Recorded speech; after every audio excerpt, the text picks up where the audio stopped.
नंदनंदन धावरे नंदनंदन नंदनंदन नंदनंदन पावरे धावरे प्रभु पावरे योग्य हो इनके धवा करि माधवा तव दर्शना राहते हृदय तरंगत एक ही नित भावना श्रीधरा गरुड़ ध्वजा अघनाशना मनमोहना दिव्य सुंदर रूप हरि तव दाखवी मम लोचना दाखवी मम लोचना जे विभोर जनी करी कुमुदा मनोहर हासवी चंचला तड़पे जये अति दीप्त जे धरि तोरवी तारकात चकाकते द्युति देत जे हुतवाहना दिव्य सुंदर रूप हरि तव दाखवी मम लोचना दाखवी मम लोचना भासते जलदात जी नलिनाथ बाग गनी छवि सागरी उमटे शिखावल कंधरे प्रतिभूषणी इंद्रनीलमणि हिजा पुढ़ती प्रभोगमतोणा दिव्य सुंदर रूप हरि तव दाखवी मम लोचना दाखवी मम लोचना दिव्यता दिव मंडला दीपवो निघेत अनंतता विश्व ही कवडोनिया पुरते सजेथिल भव्यता व्यापुनी सकला सजे लवलिप्तता वरितेचना दिव्य सुंदर रूप हरि तव दाखवी मम लोचना दाखवी मम लोचना शोभिताशिनली श्रुति प्रभवेन जेथ सरस्वती कुंठले मुनि सन्मति स्मृतिदाहिना गवसे गति इंद्रिया प्रतिलागना मन बुद्धि त्यजि चेतना दिव्य सुंदर रूप हरि तव दाखवी मम लोचना दाखवी मम लोचना भीष्मसायक विद्ध अर्जुन होत विह्वल संगरी मुक्त कुंतल घोषणे बहतान धीर निभेत्वरी शब्द मोडुन धावरे निज चक्र घेऊन भीषणा दिव्य सुंदर रूप हरि तव दाखवी मम लोचना दाखवी मम लोचना वर्णिता शुक रंगले विसरे विराजन बंधना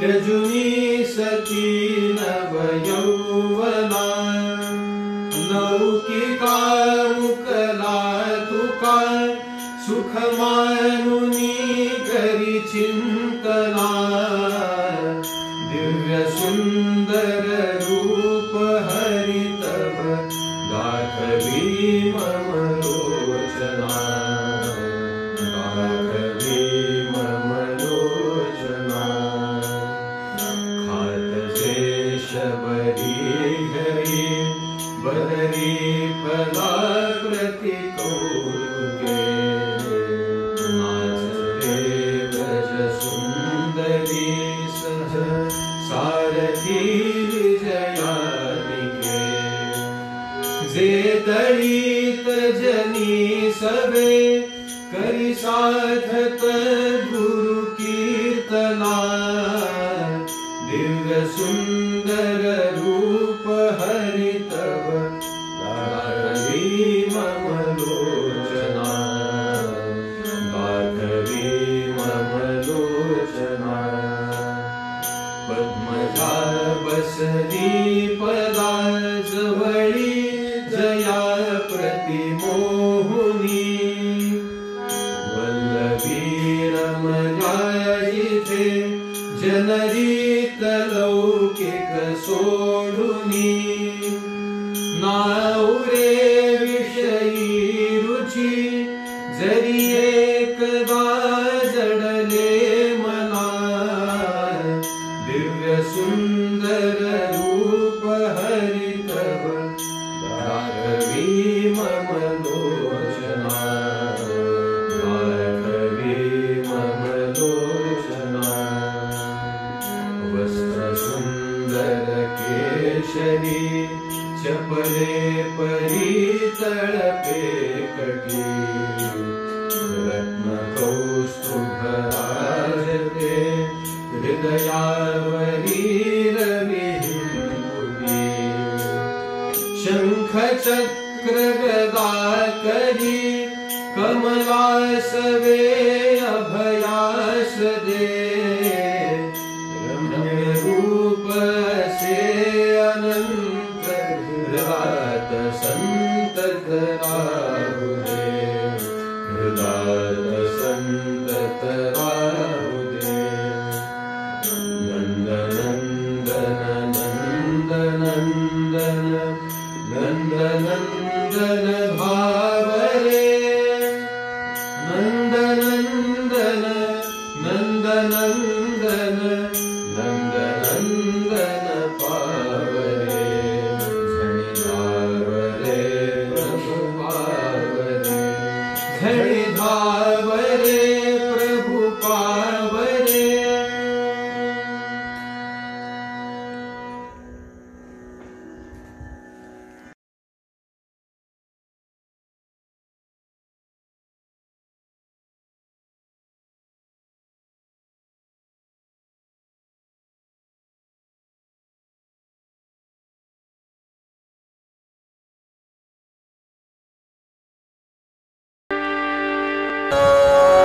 पुंडलीकवरदा हरि विठ्ठल सद्गुरु ज्ञानेश्वर तुकाराम महाराज की जय। जय जय रघुवीर समर्थ। वंशी विभूषित करान्नवनीरलाभात् पीताम्बरादरुण बिंब फलाधरोष्ठात् पूर्णेन्दु सुंदर मुखादर विंदनेत्रात् कृष्णात् परं किमपि तत्त्वमहं न जाने पारत प्रसन्न प्रपन्न परिजाताय तोत्रवेत्रैकपाणये ज्ञानमुद्राय कृष्णाय गीतामृतदुहे नमः। योऽन्तः प्रविश्य मम वाचमिमां प्रसुप्तां संजीवयत्यखिल शक्तिधरस्वधाम्ना अन्यांश्च हस्तचरणश्रवणत्वगादीन् प्राणान्नमो भगवते पुरुषाय तुभ्यम्। सत्यन्नश्वरमस्तु वा जगदिदं जीवः शिवो वेतरः शून्यं वा परमाणुरस्तु जगतो हेतुः प्रधानं च वा योगो ज्ञानमथास्तु कर्म नितरान्निःश्रेयसे साधनं जानीमो गिरिशैतदैव भगवन् त्वन्नः शरण्यः प्रभुः। सृष्टि ईश्वर आणि जीव, जीव जगत जगदीश्वर यांच्या संबंधामध्ये अनेक मतभेद आहेत, टोकाचे आहेत. ते इतक्या टोकाचे आहेत की आपल्याला सांगितलं तर आश्चर्य वाटेल. एक विचारवंत म्हणतो की हे तुमच्या समोर जे जग दिसतंय हे मिथ्या आहे. दुसरा म्हणतो स्वप्न सुद्धा सत्य आहे. एक प्रत्यक्ष दिसणाऱ्या जगाला मिथ्या म्हणतो, दुसरा स्वप्नात जे दिसतं त्यालाही सत्य म्हणतो. अर्थात जगाला सत्य म्हणण्यात काहीच नवल नाही. तेव्हा जग सत्य आहे का असत्य आहे? खरं म्हणजे असत्य शब्द नाही, मिथ्या आहे. जग सत्य आहे का मिथ्या आहे? जीव जो आहे हा परमेश्वरापेक्षा वेगळा आहे का परमेश्वराचा अंश आहे का प्रत्यक्ष परमेश्वरच आहे? पुन्हा ती तीन आहेत. त्यात परमेश्वराचा अंश मानणारा एक आहे, परमेश्वरापेक्षा संपूर्णपणे वेगळा मानणारा एक आहे, आणि परमेश्वर आणि जीव याच्यात काही अंतर नाही. शिव आणि जीव, जीव शिवा, जीवो ब्रह्मैव नापरा असं म्हणणारा एक. या जगताचं कारण कोण? एक म्हणतो शून्यातून जगत निर्माण झालं, दुसरा म्हणतो परमाणूतून जगत निर्माण झालं, तिसरा म्हणतो प्रकृती म्हणून एक शक्ती आहे जी जड आहे, जी त्रिगुणात्मक आहे, तिच्यातून जग निर्माण झालं. म्हणजे जगताच्या उत्पत्तीविषयी मतभेद. ठीक आहे, हा प्रश्न सोडवायचा कसा? तो म्हणतो ज्ञानाने सुटेल, ज्ञानमार्गाने गेलं म्हणजे हे सगळं ज्ञान होईल. दुसरा म्हणतो योग मार्गाने गेले तरच होईल, तिसरा म्हणतो कर्म मार्गाने गेले तरच होईल. आता करावं का? बरं, सगळे मोठे, या छोटा कोणीच नाही. अगदी तसा विचार केला तर स्वार्थी कोणी नाही, अहंकारी कोणी नाही.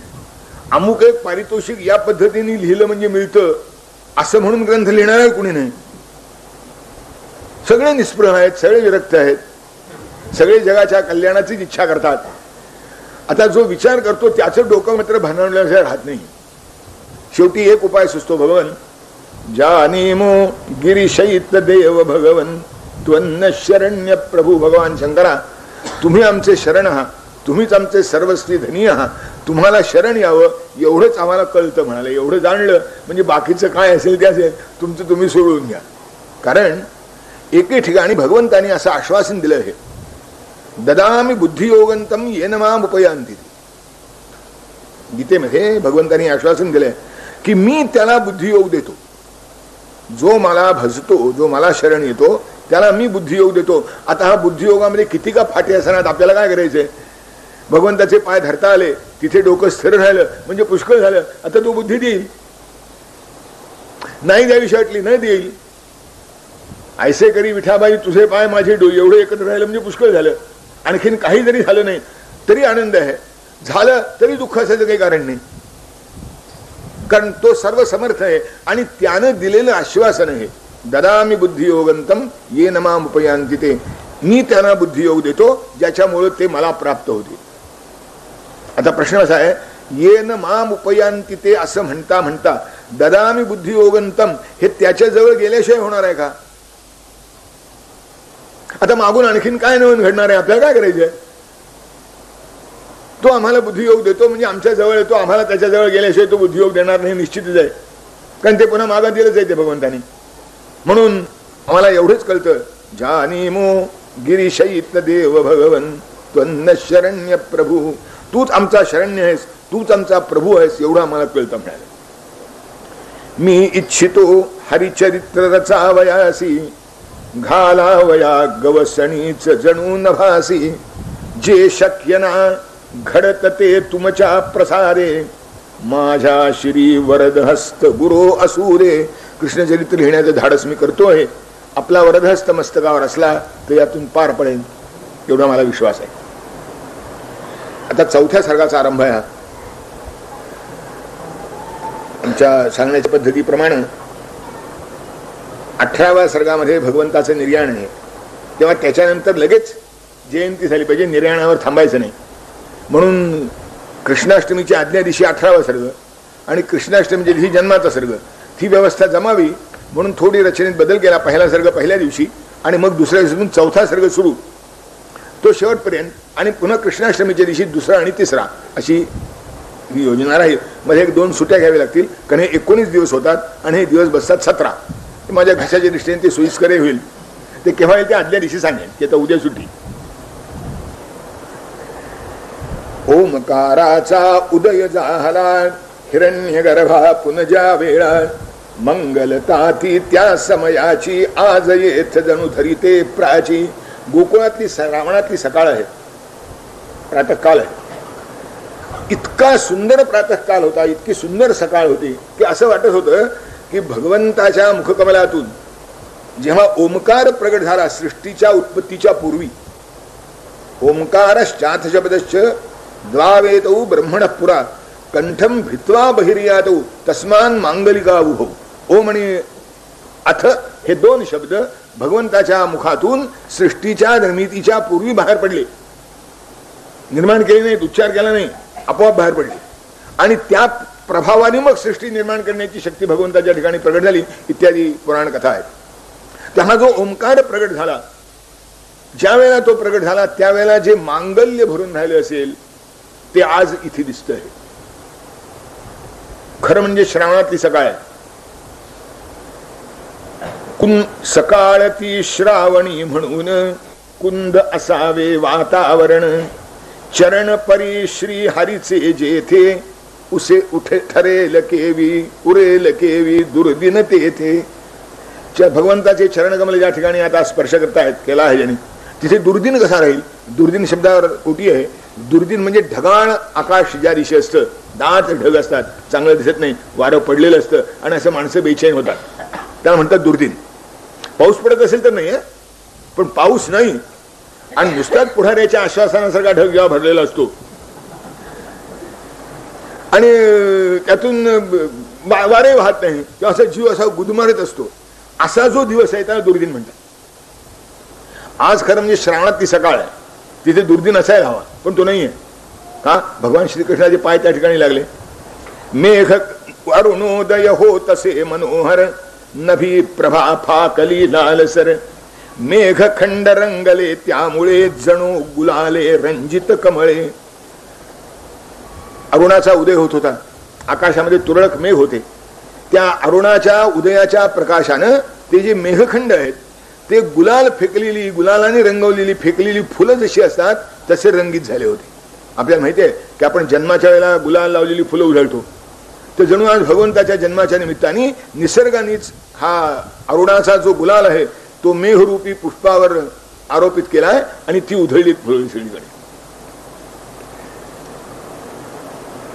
आता थोड्या वेळाने आणखीन सूर्याचा उदय व्हायचा आहे, अजून झालेला नाही, पण इतकं विलक्षण तेज प्रगट झालंय त्या पूर्व दिशेला की शंका येते की हे काय प्रकरण आहे. तेज पूर्व दिशेला आज काय हे, तेज उसळते तरी कसले हे. इंद्राच्या का शततम यज्ञी वसुधारेने प्रदीप्त अग्नी. पूर्व दिशा इंद्राची दिशा आहे. तेव्हा इंद्राने 100 अश्वमेध केले होते म्हणतात. प्रत्येक यज्ञाच्या शेवटी वसुधारा अर्पण केली जाते. ती सामान्य मनुष्य सुद्धा 1.5 तुपाची करतो आणि मग ते यज्ञकुंड प्रज्वलित होतं आणि तो जो अग्नी आहे यज्ञातला तो मोठा प्रेक्षणीय असतो. लहान मोठ्या यज्ञात सुद्धा ते अनुभव येतो. आता हा इंद्राचा 100वा यज्ञ आहे, त्यामध्ये ते वसुधारा म्हणून किती घृत ओतलं गेलं असेल पत्ता नाही. त्यावेळेला कोणी समाजवादी नव्हता म्हणून तक्रार केली नाही त्यानं. त्यामध्ये ते त्या पूर्णाहुतीची वसुधारा जी ओतली जाती आहे त्या वसुधारेमुळे जो प्रदीप्त झालेला अग्नी आहे त्याचं तेज दिसतंय का? हे पूर्वेला जे दिसतंय ते का असं झालं? सुधा कुंभका गरुड करातून हरुनी नेता पडला निसटून, भूवरती आदळता त्यातील अमृत काय हे उसळे उज्ज्वल. का असं झालं? त्या आपल्या आईला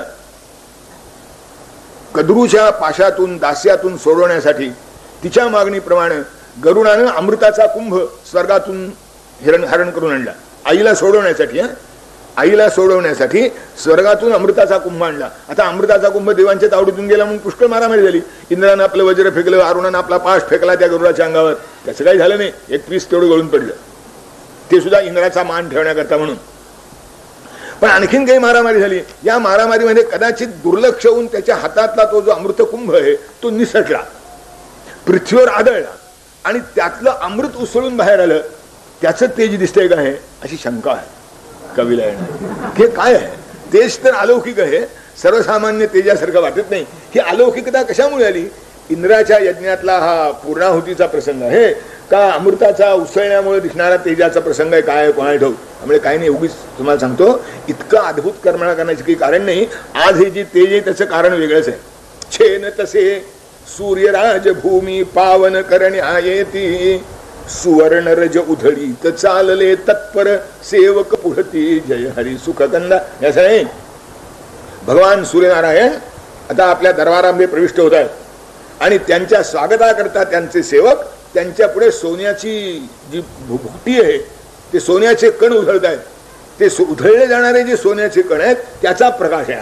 आपल्याकडे पूर्वी राजे लोक जेव्हा असे समारंभाने विशिष्ट प्रसंगी विशिष्ट याच्यावर जेव्हा प्रवेश करीत राजगृहामध्ये सभागृहामध्ये, तेव्हा त्यांच्या पुढे सोनं चांदी असं उधळली जात असे.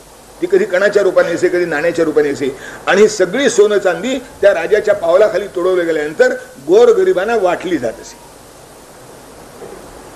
असं इतिहासामध्ये वर्णन आहे. त्या देशात त्यावेळेला आपल्या देशात सोनं खून होतं, आता आपल्याला गहाण ठेवावं लागतं. पण त्यावेळेला म्हणजे ही कवी कल्पना नुसती नाही, ही प्रत्यक्ष वस्तुस्थिती आहे की असे जे सम्राट असत त्यांच्या पुढे असं सुवर्ण उधळलं जात असे. तुम्ही सूर्यराय येतोय, त्याच्या पुढे त्याचे जे भक्त आहेत ते सुवर्णकण उधळत आहेत, त्यामुळे हे तेज दिसत आहे. हा शक्य आहे.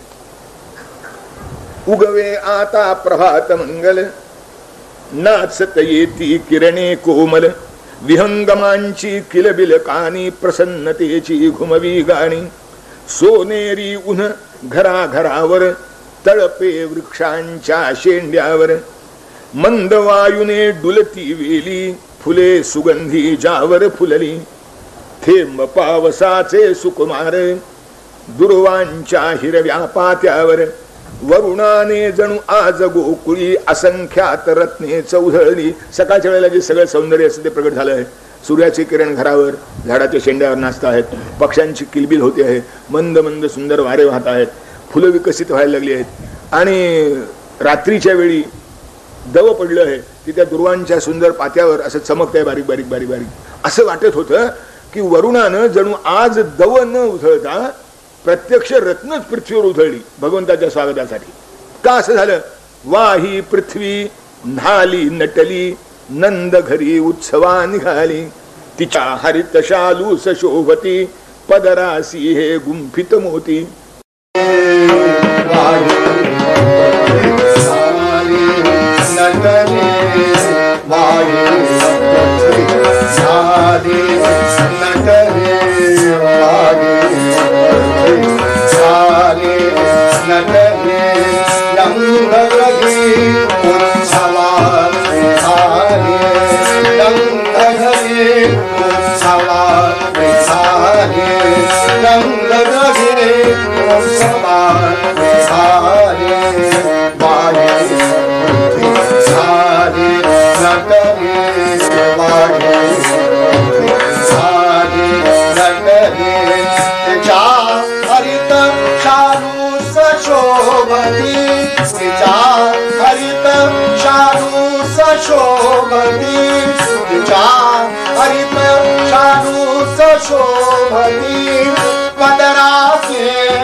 आनंद घरी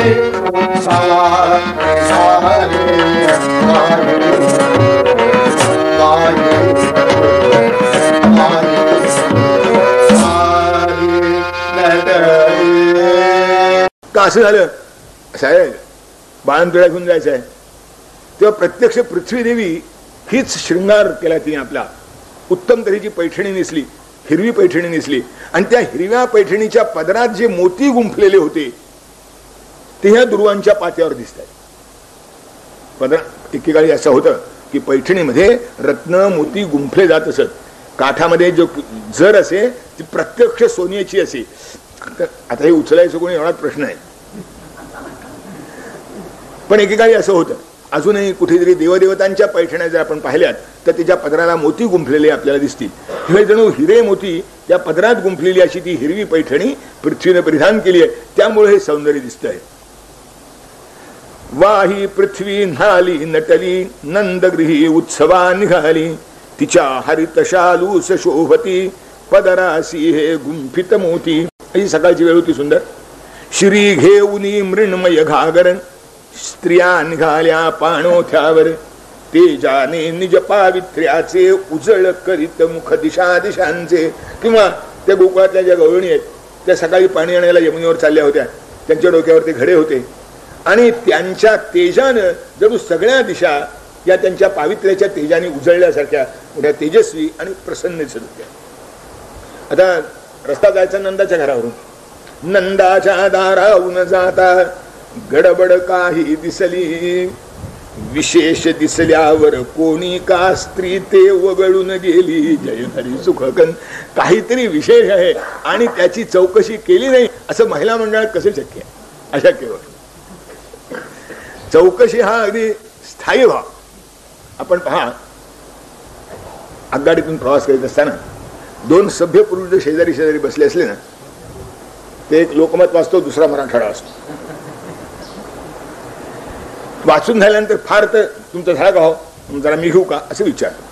पण दोन बायका जर शेजारी शेजारी असतील तर 42 पिढ्याची माहिती गोळा होते पुढच्या मुक्कामाला. कोणाची सासूरवाडी कुठली कोणाची माहेरचं कोण कुठलं काय सगळं. विशेष दिसल्यावर कोणी का स्त्री ते वगळून गेली. जय हरी. नंदाच्या घरात काहीतरी गडबड दिसली. काय गडबड आहे म्हणून बायका आश्चर्या. काय झालं होतं तिथे. नंदाच्या अंगणा भीतरी 2 चारकी असती नारी मध्ये यशोदा मूर्छित अबला नंद दूरसा गोंधळलेला. 2 चार काही स्त्रिया होत्या. मध्ये यशोदा मूर्छित होती. नंदाचा कानकोंडा होऊन एका कोपऱ्यात लांब अंगणात उभा आहे. आता पुरुष माणूस काय करणार दुसरं. आणखीन यशोदेस जागवी रोहिणी मुखावरील व शिंपून पाणी. रोहिणी बलरामाची आई ती यशोदेला मूर्छेतून जाग करण्याकरता तिच्या तोंडावर पाणी वगैरे शिंपडते. वारा घालते. वारा घाली कुणी पदराने निरखी वदना आतुरतेने. त्याच वेळेला सतेज बालक गोजिरवाणे गुंडाळी दुसरी वस्त्राने तोच यशोदा ये भानावर परतवीत नंदाचा धीर. नंदाचा धीर अगदी सुटायला आला होता. त्याला जणू परत आणि यशोदा मूर्छेतून जागी झाली. ते बालक एक कुणीतरी आपल्या वस्त्रामध्ये गुंडाळत होतं चांगल्या. गोळा होऊन आता ती सावध झाली. मात्र गोळा होऊन तिच्या सभोवती स्त्रिया अधीरा वृत्ता पुसती. असं कसं झालं ग असं कसं झालं ग जी ती विचारते. तिनं ते पहिल्यातून ते लेकरू जे होतो ते आपल्या मांडीत घेतलं. प्रथम बालका अंकी घेऊन सांगत असे त्याचे मुखचुमत. आनंद तर भयंकर विलक्षण आनंद झाला होता. तेव्हा त्या बालकाला मांडीवर घेतलं. त्याचं मुख प्रेमादानाने चुमलं आणि मग यशोदा सांगते काल निशी वासरू मोकळे बांधण्यास ओढाया गेले असह्य कळतो पोटी आली प्रसूत झाले शुद्धी गेली. काल रात्री वेळेला उठले होते म्हणाले वासरू मोकळं पाहिलं मग त्याला बांधायला जरा ओढायला गेले. त्याने हिसका मारला. पोटात कळ आली आणि मग काय झालं ते मला कळलं नाही. परी सुरक्षित बाळ खरोखर देवाचीच कृपा ही. पण तरी माझं लेकरू सुरक्षित आहे ही परमेश्वराची कृपा आहे. नाही तर काय झालं असतं कोणाला ठाऊक. जोडी कर गहीवरुनी नंदा स्वर्ग ठेंगणा होई. जय हरी सुखकंदा. आणि केवळ परमेश्वराची कृपा आहे म्हणून यशोदेने हात जोडले आणि नंदाला आता स्वर्ग 2 बोटं राहिल्यासारखं झालं. त्याचा आनंदाला पारावार राहिला नाही. यशोदे समग घरात नेले उचित असे उपचारही केले. तर बाळंत झालेली आहे नुकतीच. उचित असे उपचारही केले. फार दिसानी पुत्र जन्मला तुला आता का त्या हर्षाला. यशोदेला घरात नेले त्या लेकराचे. यशोदेचे योग्य ते सगळे उपचार झाले. आता किती वर्षांनी पुत्रोत्सव, घरामध्ये मूल जन्माला आलं. नंदाच्या आनंदाला पारावार नाही. सगळ्या गोकुळामध्ये आनंदोत्सव सुरू झाला. घरोघरी नंद. आश्चर्याची गोष्ट अशी होती, नंदगृही हरी जन्मा आला, घरोघरी आनंद उसळला. कमळ विकसते कुठे तळ्यात, सुगंध पसरे सर्व वनात. खरं म्हणजे नंदाच्या घरामध्ये लेकरू जन्माला आलं होतं. नंदाच्या घरात आनंद होणं स्वाभाविक आहे, पण सगळ्या गोकुळचं नंदावर एवढं विलक्षण प्रेम होतं की नंदाच्या घरी लेकरू झालं आणि आनंद मात्र प्रत्येक घरोघर वाटला गेला, घरोघर उसळला. हे कसं होतं, कमळ एके ठिकाणी कुठेतरी विकसित होतं, पण त्याचा सुगंध काही त्या कमळापुरता मर्यादित राहत नाही, तो सगळ्या दिशांना पसरतो. तर लेकरू नंदाच्या घरी जन्माला आलं, पण आनंद मात्र पुत्रोत्सवाचा सगळ्या गोकुळभर पसरला. आता घरोघरी शर्करा वाटती, डुलती गगनी गुढ्या पताका, वाजे सनई गरजे ढक्का. तोरण दारासी पुष्पांचे, कुठे नारळासह आंब्याचे. आणि प्रत्येक घरामध्ये आनंदाचा उत्सव सुरू झाला. ज्यांनी तोरणं बांधली, कुणी नारळाची तोरणं बांधली, कुणी आंब्याची तोरणं बांधली, कुणी किळी उभ्या केल्या, नगारे वाजू लागली, सनया वाजू लागल्या. ज्याला जे शक्य होतं ते त्यानं केलं.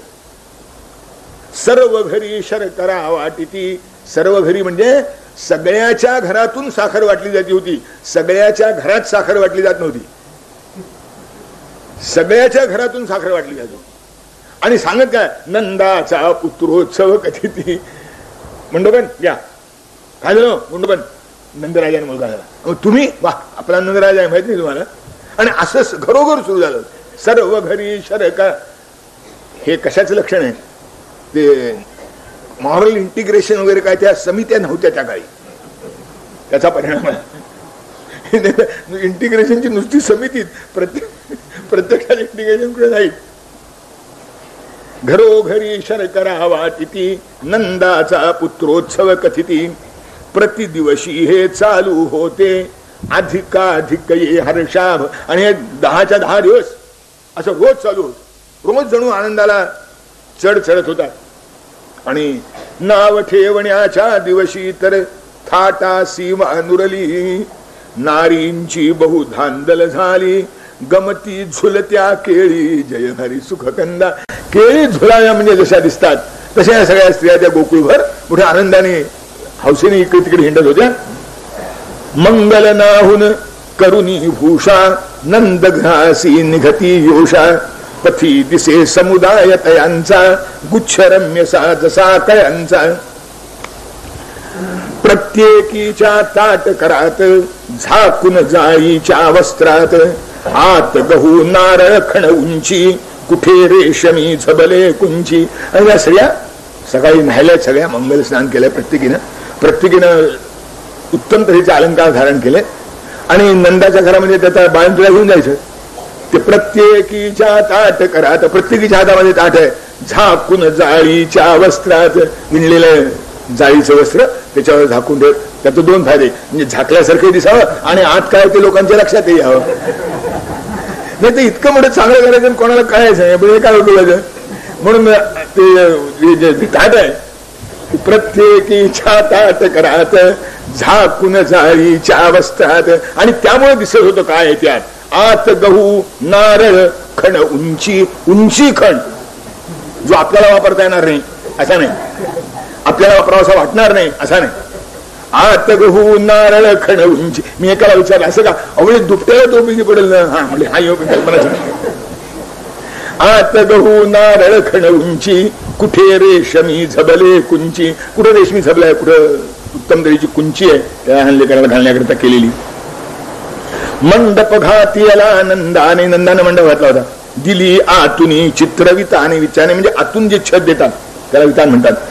आणि त्याच्या रंगीबेरंगी सुंदर दिसणार. दिली आतुनी चित्रविताने, पान फुलानी शोभा आली, उभ्या स्वागता दारी केळी. दारामध्ये केळीचे खांब उभे केलेले आहेत, पान फुलांनी शृंगार केला. ज्याला जी हौस ती त्याने त्या दिवशी आपली फेडून घेतल्यासारखं गेलं.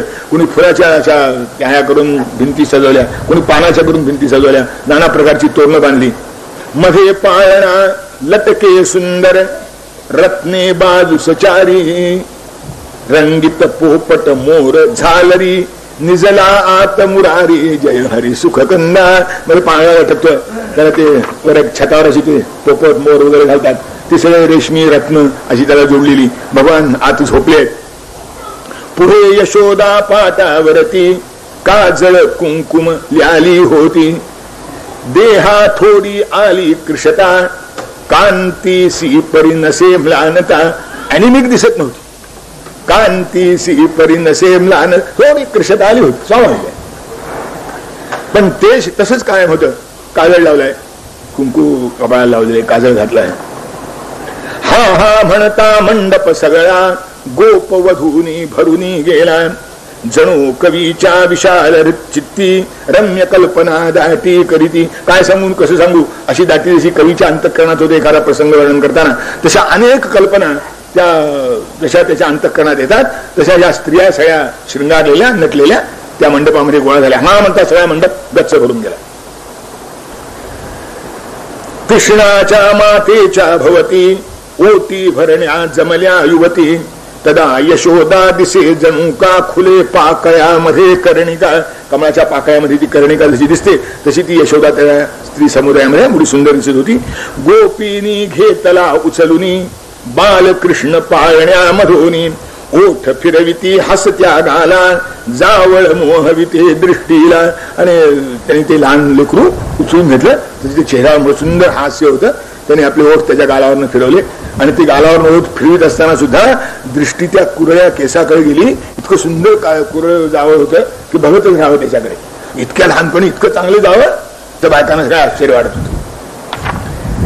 आता एकीनं उचलून घेतला, बाकीच्यानी काय करावं. हिच्या करातून तिच्या करासी कृष्ण सार खानाचे. कोणाच्या हातात एक क्षणभर काही भगवान जाऊ शकत नव्हते. हिच्या हातातून तिच्या हातात, तिच्या हातातून तिच्या हातात असं सारखं चाललं होतं. नाही दिलं तो होता. तिच्या करातून तिच्या करासी कृष्ण सार खानाचे. त्यामुळे ते दृश्य कसं सुंदर दिसत होतं. नील कमल जणू तरंगते हे जललहरी वरसाचे, जय हरी सुखकंदा. की त्या पाण्याच्या लाटा हव्या उठाया आणि त्याच्यावर निळ कमल तरंगत जावं. त्या गोपींचे सुंदर नाजूक हात पाण्याच्या लाटासारखे आणि त्याच्यावर बालकृष्ण निळ्या कमळासारखा. नील कमल जणू तरंगते हे जललहरी वरसाचे, जय हरी सुखकंदा. आता एक अडचण मोठी, घेताना आनंद देताना दुःख. अन्य करी आपुल्या करातून देता व्याकुळ अंतः. असं की जेव्हा आपला ठेवा चालला आता, पण तिने काय करावं. दुसरी परिती कृष्णाला नच सोडू वाटे प्रेम सर्व शरीरातून. आज भगवान नुकते जन्माला आले तरी स्थिती आहे, पुढे कशी वाढत जाईल कल्पना करा. आपल्या जवळून कृष्णाला दुसरी जवळ द्यायचं म्हणजे प्राणसंकट तिला. आता तू होती दुसरी परिती तुकीच अधीरा, घेणा त्या सुकुमार कुमारा. वात्सल्याची ओढा ताण सहन करी स्मित वदने कृष्ण. आणि ते लहान लेकरू इतकं टाळलं होतं तरी सुद्धा ही जी ओढाताण थोडी बहुत होत होती त्यात ते रडलं नाही, किंचाळलं नाही, ते हसतच होतं. वात्सल्याची ओढाताण सहन करी स्मित वदने कृष्ण. आई निरोगी, बाप निरोगी, चहा पिऊ कुणीच नाही. तेव्हा चांगलं व्हायला लागलं. बरं वजन आधी जन्माला तर 9.5 पाऊंड, तर ते चांगलं होतं.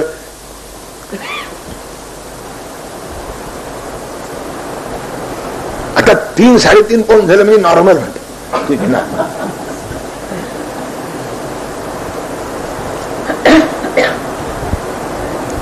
भगवान हास्य आहे. पण आता असं आहे ते वृद्ध म्हणून एक प्रकरण असतं. त्यांना कोणाला जर काही सांगितलं नाही तर चैन पडत नाही. तर तिने काय वृद्ध नाही का होत्या. आता असं आहे त्यांना धावपळ तर करता येत नव्हती. त्यानंही कृष्णाला उचलून असं वाटत नव्हतंच नाही. पण या पोरींच्यावर धावपळ कोणी करावी म्हणून त्या नुसत्या कोपऱ्यात बसून होत्या. शेवटी जेव्हा फार पाहिलं तेव्हा त्या ओरडल्या. वृद्धा परित्या भरल्या रागे हाल मुलाचे का करीत आगे. चला पुरे त्या इकडे आणा, म्हणजे आमच्या मांडीवर ठेवा.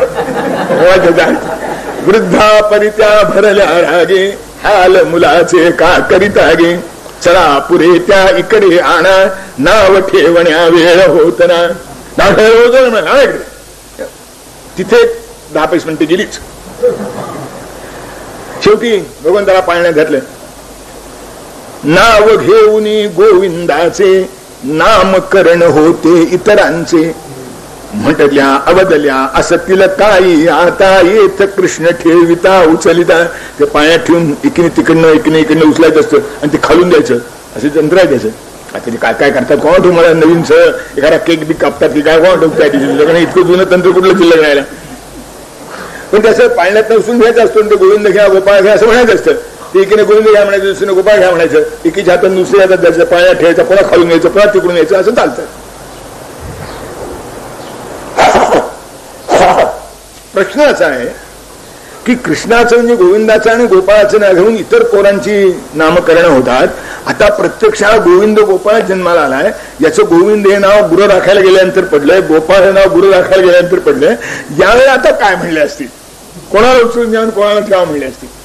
बदल्या असतील काही आता येथ कृष्ण ठेविता उचलता.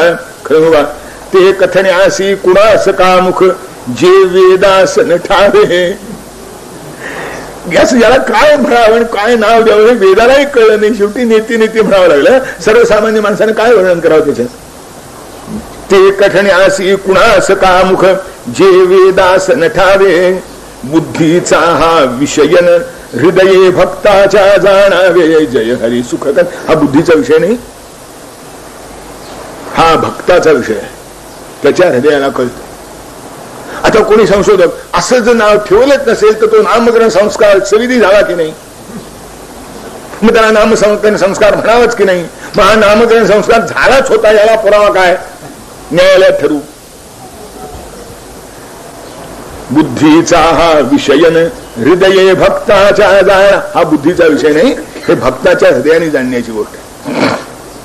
आता नाव एक काय ना, कृष्ण कुणी अच्युत गोविंद श्री हरी तेवी श्याम मुकुंद. एक नाम का असेल त्याचे अनंत रूपी भगवत. सामान्य घरात पोरं जन्माला येते तर 2-4 नावं ठेवतात. आई एका नाव ह्या परत दुसऱ्या नाव होतो, आधी तिसऱ्या नावात माहिती आसपासचे लोक कसं काहीतरी म्हणतात, असं काहीतरी चालतं. आता याचं काय झालं असेल. सामान्य घरातल्या लेकरांचे 4-5 नावं होतात तर अनंत कोटी ब्रह्मांड आहेत, याची नावं 1000 तरी कमीत कमी पाहिजेत. कृष्ण कुणी अच्युत गोविंद श्री हरी तेवी श्याम मुकुंद. एक नाम का असेल साचे अनंत रूपी भगवंताचे. असं काही वेळी समाप्त झाला समारंभ तो परी कुणाचा पायन निघतो. घुटमळती पाळण्या भोवती कारण काही काढून युवती. समारंभ संपला काय ते हायडुंगू देण्याचं निघालं, ओटी भरण्याचे कार्यक्रम संपले, फराळ पाणी आटपलं, बाहेर कोणी पडतच नाही, सगळे त्या पाळण्याच्या होती. हे मला जरा पडून बघू दे ना, हे तू किती वेळ चल माग कुजबूज चालू आहे. फार मोठ्याने नाही पण बेट्याने. आता हे असं कसं घडलं, हे असं का होतं, कारण एकच कसं आहे लक्षात येईल. वदनी घालून मोठा पुली चोखीत होती मूर्त सावळी. गोपींची जणू मनेच कवळून मुखात घाली नंदनंदन. जितक्या गोपींच्या हातून भगवान गेले होते त्या सगळ्यांच्या मन त्यांनी आवळून घेतली आणि ती मुखात खाऊन टाकली. आता त्यांच्यावर मनच राहिली नाही, आता जातात त्याच्या बाहेर. गोपींची जणू मनेच कवळून मुखात घाली नंदनंदन.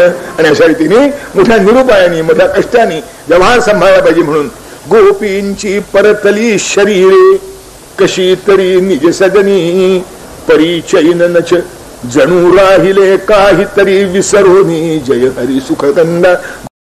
गोपींची परतली शरीरे कशी तरी निज सदनी. परिचयनच जणू राहिले काहीतरी विसरोनी. जय हरी सुखकंदा. गोपी कशा तरी आपापल्या घरी गेल्या, व्यवहार सांभाळत पाहिजे, सगळ्यांना सांभाळावा लागतो. गोपी आपापल्या घरी गेल्या, पण घरी गेल्या चैन नाही, काहीतरी विसरलंय काहीतरी विसरलंय काहीतरी विसरलंय असं सारखं त्यांना जाणवत होतं, काहीतरी चुकलंय. आणि हे त्या दिवसापुरतं नाही, हे आता आयुष्यभर. दही धान्य निवडता दही घुसविता मुला सवा आपुल्या भरविता.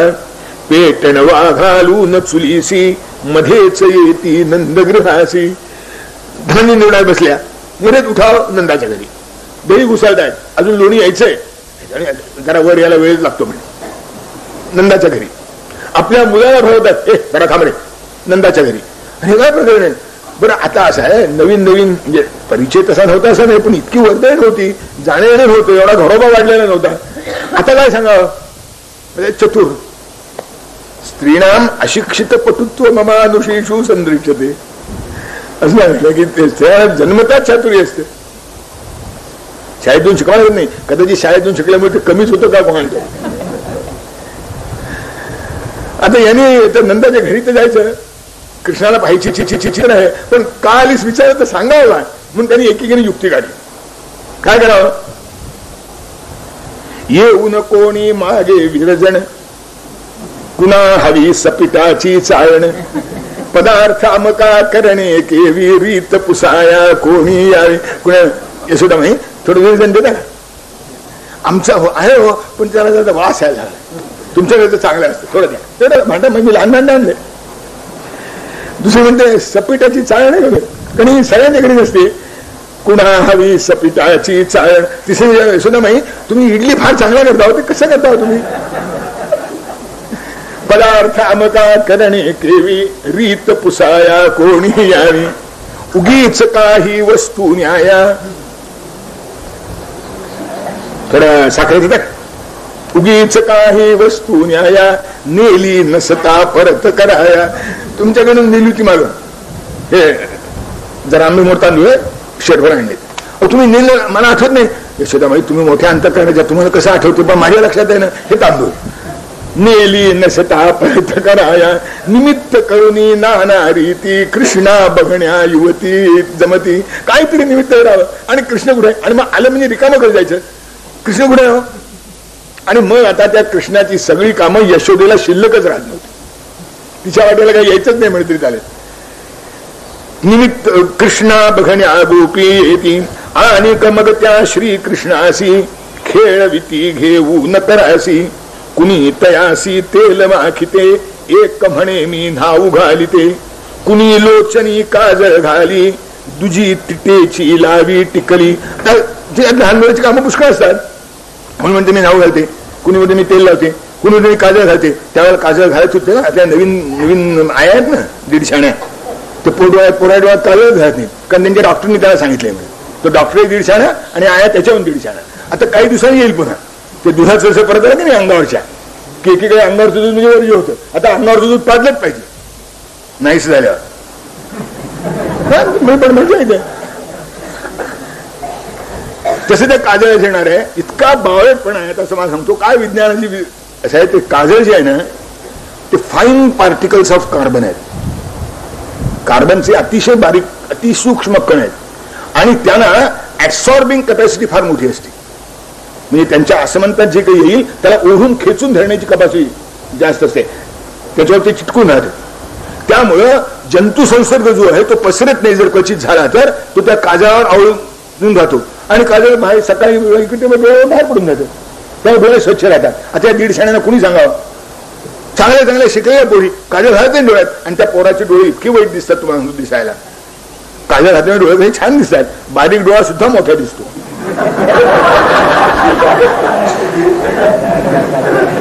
शिवाय स्वच्छ राहतो ही गोष्ट नाही राहिली, पण आता सांगा तुम्ही. म्हणून शास्त्रीय ज्ञान सांगतो त्यात तुम्हाला. आणि हे इंग्रजांना आज कळलं नाही, कुणीतरी त्यांना बिथरलेलं आहे. त्या दुधाच्या निर्मितीवाल्यांनी जसं बिथरवलं होतं एकेकाळी, आणि घरातलं दूध नष्ट झालं, आणि त्या बाटलीचं दूध, आणि ते आता बाटलीला जितक्या शिवाय की जसं नव्हती, तसं या काजळाचं काही दिवसांनी होणार आहे. जर काजळ घालणं खरंच वाईट असेल तर सगळ्यांची डोळे बिघायला पाहिजे होती की नाही. आत्ताची आमची ही जी पिढी आहे ही सगळी काजळ डोळ्यात घालूनच लहानाची मोठी झाली. काजळ आमच्या डोळ्याचे चांगले डोळे होते, फार उशिरा चष्मे लागले आम्हा सगळ्यांना. आता पोरग शाळेत जातं, ते चष्मा सावरीत शाळेत जाते, तर खेळता येत नाही, नाचता येत नाही, त्या चष्मा सांभाळावं का खेळावं, त्यांना काय करावं. आणि पुन्हा त्याशिवाय डोळ्याची ही जी आहे ती अनुवंशाने येणारी आहे, म्हणून पिढ्यानपिढ्या काजळ घातलं पाहिजे. त्यावेळेला हा बावळटपणा आलेला नव्हता, म्हणून वर्णन करायला संधी मिळाली. कुणी लोचनी काजळ घाली, तुझी तिटेची लावी टिकली, कोणी तीट लावायची नाही, दृष्टी लागत नाही म्हणे. तुझी तिटेची लागी आणि दृष्टी लागणं खरंय का खोटं आहे कोणा ठेवू, पण माझं लेकरू दृष्टी लागणं इतकं सुंदर आहे, एवढा विश्वास आईला वाटणं हे काय कमी महत्वाचं आहे का? आईचं तर इतकं प्रेम लेकरावर नसेल तर ती आई आई कशाची? हल्ली असं आहे, फिजिओलॉजिकल आया सगळीकडे आहेत, सायकोलॉजिकल आई नष्ट झालेली. आईचं जे वात्सल्य आहे ते नाही झालं, तिला आपल्या पोराविषयी आकर्षणच नाही. आणि आता वर्तमानपत्रात नाही येते की असं का होतंय, त्याचं मला वर्णन चालू आहे. तेव्हा ती नाळा तीट लावायची, कपाळात तीट लावायची. तुझे तिटीची लावी टिकली, थोपटुनी कोणी निजवावे, आंदोलित वागीत म्हणावे. कुणीतरी कृष्णाला झोपायची वेळ, अगं तरी झोपेला आला असं का, मी झोपवते त्याला, तेव्हा आपल्या मांडव थोपटावं आणि थोपटता थोपटता गाणं म्हणा. काय म्हणावं गाणं? भुंगाग बसलेला पाटलीच्या फुलावरी. पाटली म्हणजे गुलाब, त्या गुलाबाच्या फुलावर भुंगा बसला. तुम्ही गुलाबाच्या फुलावर भुंगा बसतो का? मग गालबोट गालावरी, कृष्णाच्या गालावरी गालबोट. कृष्णाच्या गालावर जे गालबोट आहे ना ते फुलावर बसलेल्या भुंग्यासारखे दिसते, कारण गाल अशी सुरेख आहेत गुलाबी, त्यामुळे तो काजळ जी लावले त्याच्यावर तीट लावली आहे ती तशी दिसते. दुसरी म्हणावं, चांदण या खोली माझी कोठून तरी आलं. खोली त्यावेळेची बांधण्याची खोली ती अंधार असायचा, चांगलं होतं ते, म्हणजे हवा बंद नव्हती पण वारा बंद होती आणि उजेड बंद होती. बरोबर आहे. गर्भातून मूल बाहेर आलं, त्याच्या डोळ्यावर एकदम झगडी प्रकाश आला तर त्याचे डोळे अधू होणारच, ते मग विज्ञान आहे. आता ती खोली स्वच्छ ठेवली पाहिजे, ती चांगली ठेवली पाहिजे, तिच्यामध्ये बाकाई होऊ नये, त्याच्याकरता तो धूप. त्यांनी सगळे ते बॅक्टेरिया जे असतात ते सगळे नाहीचे होतात, पण ते सगळं शास्त्र कुठे सांगत होता? जेव्हा सांगायचं होतं तेव्हा सुद्धा कोणी ऐकलं नाही, आता कोण ऐकणार? पण असं होतं. तेव्हा ती काय, मी हे कल्पना स्पष्ट करतोय आपल्याला की असं कसं झालं. चांदण या खोली माझी, सगळं दार खिडक्या बंद, खिडक्यानं स्व पडदे लावलेले, अशा स्थितीत चांदणं खोलीत आलं कसं? चांदण या खोली माझी कुठून तरी आलं. तिसरी म्हणायची, चांदणं कुठून आलं? अगं माझं बाळ हसलं गालामध्ये, कृष्ण गालामध्ये हसला ना त्याचा प्रकाश पडला, चांदण्यासारखा वाटतोय तुला. चांदणं कुठलं येते खोली? चांदोबा उगवला कमळ झोपी गेले, का उघडे राहिले डोळे तुझे. कमल हे सूर्यविकासनी आहे, चंद्र रात्र झाली की ते मिटतं. तेही म्हणते की चांदोबा उगवला आहे, कमळ झोपी गेलं, ते मिटलं, तुझे डोळे कमळासारखे आहेत, अजून उघडे कसे राहिले? का उघडे राहिले डोळे तुझे. अशा रीतीने कौतुक. आता ते कौतुक किती प्रकारचं. कोणी रडवा उगा करावा, हसरा ही कोणी रडवावा, ते कौतुकच. कोणी रडवा उगा करा, हसरा ही कोणी रडवावा, परी त्यातही कौतुक होते, खेळणेच ते जणू स्त्रिया. तो कौतुकाचा तुझ्या होता, जणू स्त्रियांना ते खेळणं झालं होतं. अशी स्थिती होती इतरांची, असेल केवी यशोमतीची. ती जशी सुखजे श्रीकृष्णाचे, नसेच ते भाग्यात कुणाचे. तिला जे कृष्णाचे सुख आहे ते कोणाच्याही भाग्यात, नसेच ते भाग्यात कुणाचे. अंकी घेऊन श्रीकृष्णाते, कुरळे जावळ कुरवाळी ते. कवळ्या ओठांच्या हास्ये तर वेड तिला लावले खरोखर. प्यावयास फिरता मुख हृदयी, उरतन तिजसी देहभा नाही. हर्ष उमटतो प्रतिरोमातून, मृदू सुख त्या स्पर्शाचे. काही गोष्टी वर्णनाच्या पलीकडच्या, समजल्या तर समजाव्या. प्यावयास फिरता मुख हृदयी, उरतन तिजसी देहभा नाही. हर्ष उमटतो प्रतिरोमातून, मृदू सुख त्या स्पर्शाचे पाहून. आता आईची स्थिती अशी, बापाला काय त्याच्या अंगाला पारावर नाही. नंद असाची होई मोहित, धरी कवळुनी हृदयी निजसुत. प्रसाद गुण काव्याचा देवी, क्षण क्षणा रसिका समोहवी. प्रसाद गुण म्हणजे समजल्या ऐकल्याबरोबर जे समजतं त्या काव्यामध्ये प्रसाद आहे असं म्हणतात. अर्थात आत काही अर्थ असला तर, पण आत अर्थ आहे, अर्थ चांगला आहे, भरपूर आहे, आणि तरी सुद्धा ऐकल्याबरोबर समजतं, म्हणजे त्याला प्रसाद गुणाने युक्त व्हावे म्हणायचं. आणि खडी फोडल्यासारखा शब्द शब्द फोडून काढल्यानंतर जो अर्थ डोक्यात येतो त्याला आता काय म्हणायचं कोणाचं. अशी काही कविता असते, तशी काही कविता असते की यातनं काही पत्ता लागतच नाही.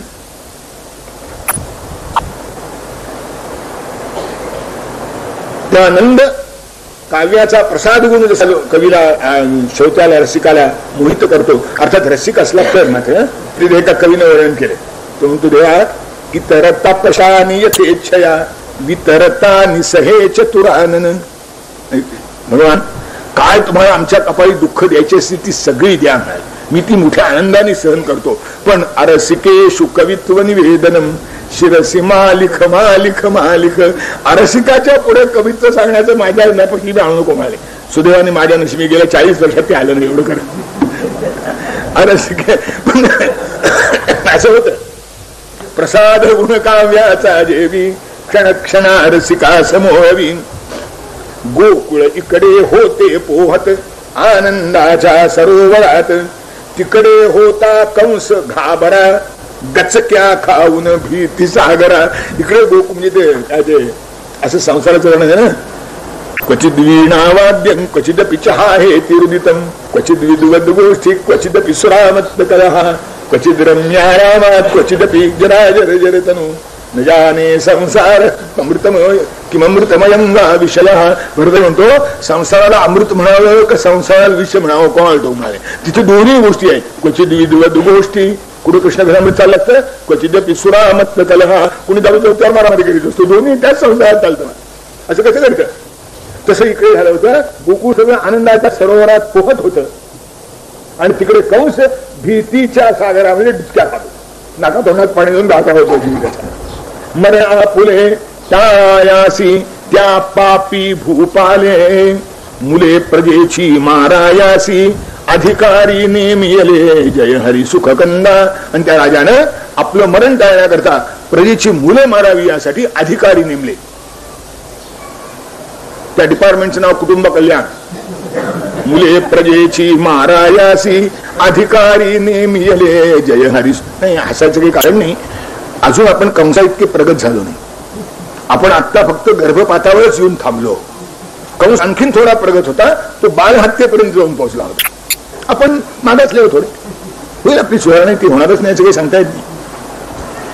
त्या राजानं प्रजेची मुलं मारण्याकरता कुटुंब कल्याण नाव देऊन अधिकारी नेमले. मुले प्रजेची मारासी अधिकारी नेमियले जय हरी सुख कंदा. आता निर्णय अधिकारी हिंडत होते, निर्णय वेशाने हिंडत होते.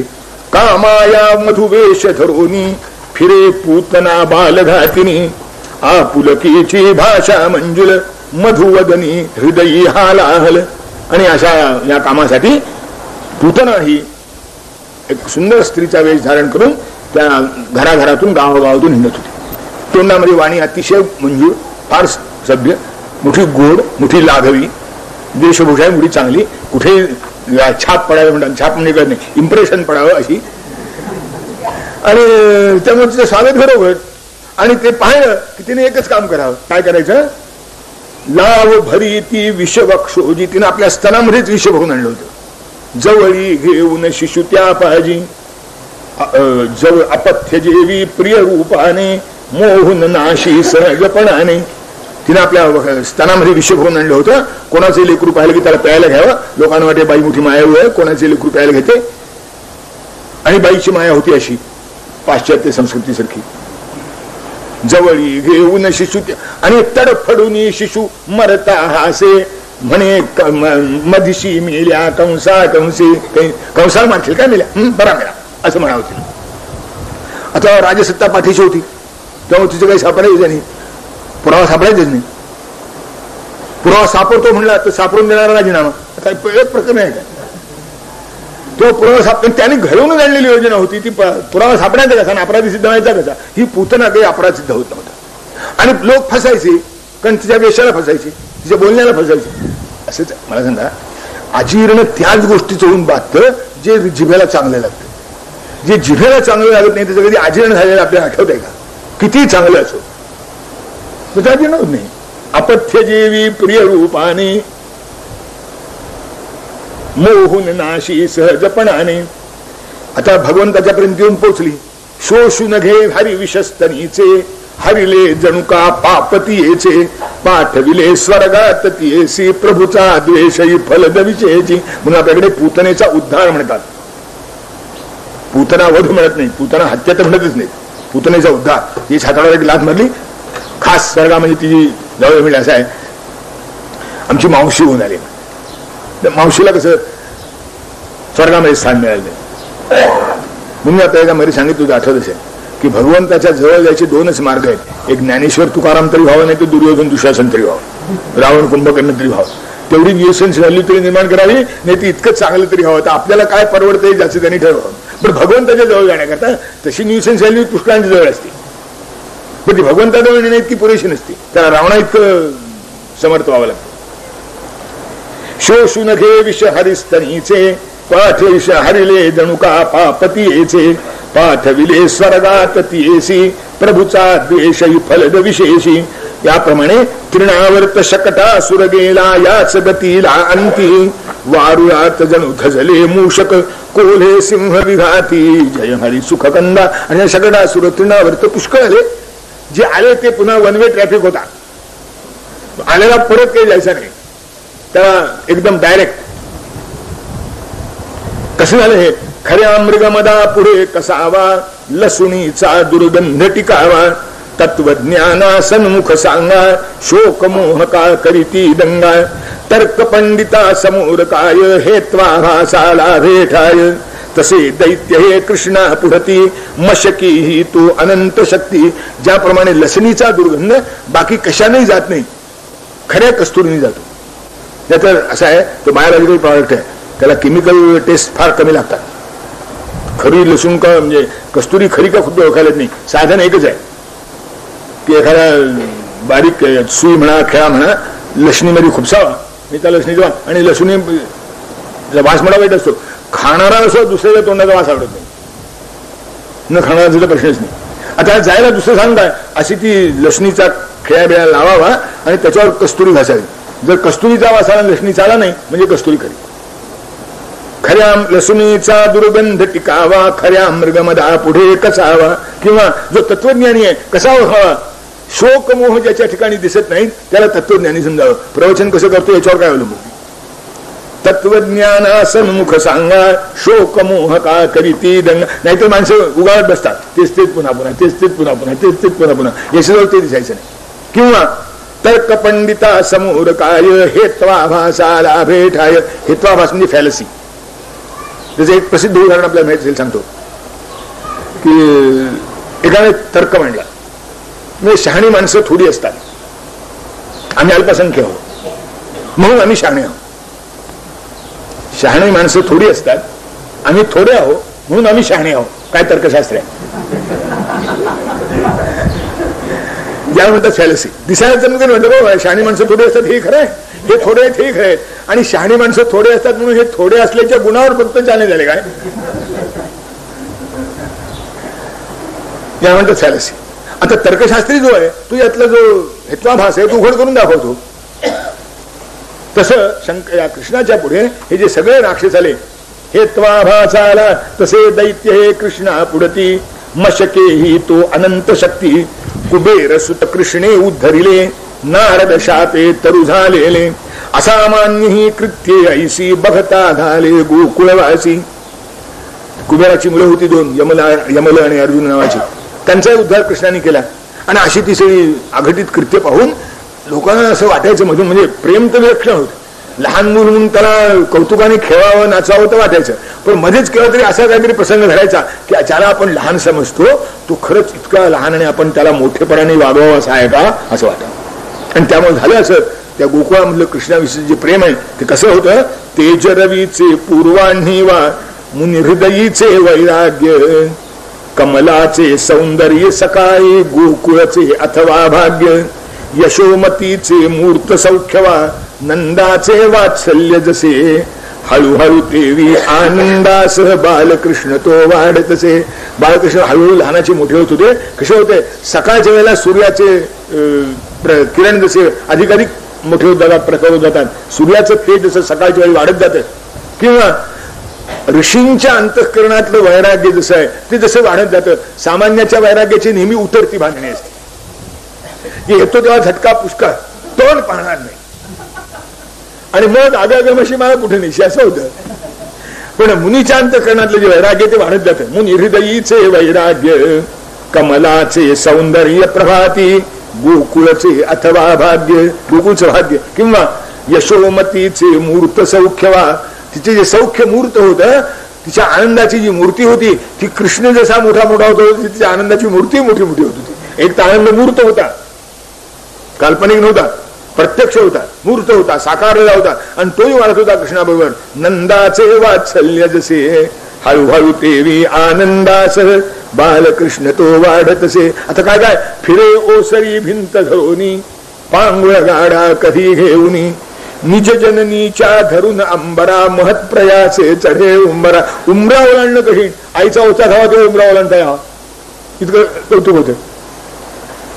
वस्त्र सोडून ठेविलेले त्यात जाऊन हा घोटाळे, खाली राही चुकून करंडा, सांडून कुंकू माखी तोंडा. करंडा असं आहे, हे आयांना व्यवस्थित शिकवण्याचं साधन आहे की गबाळपणा असता का म्हणे, जिथली वस्तू तिथं ठेवली पाहिजे.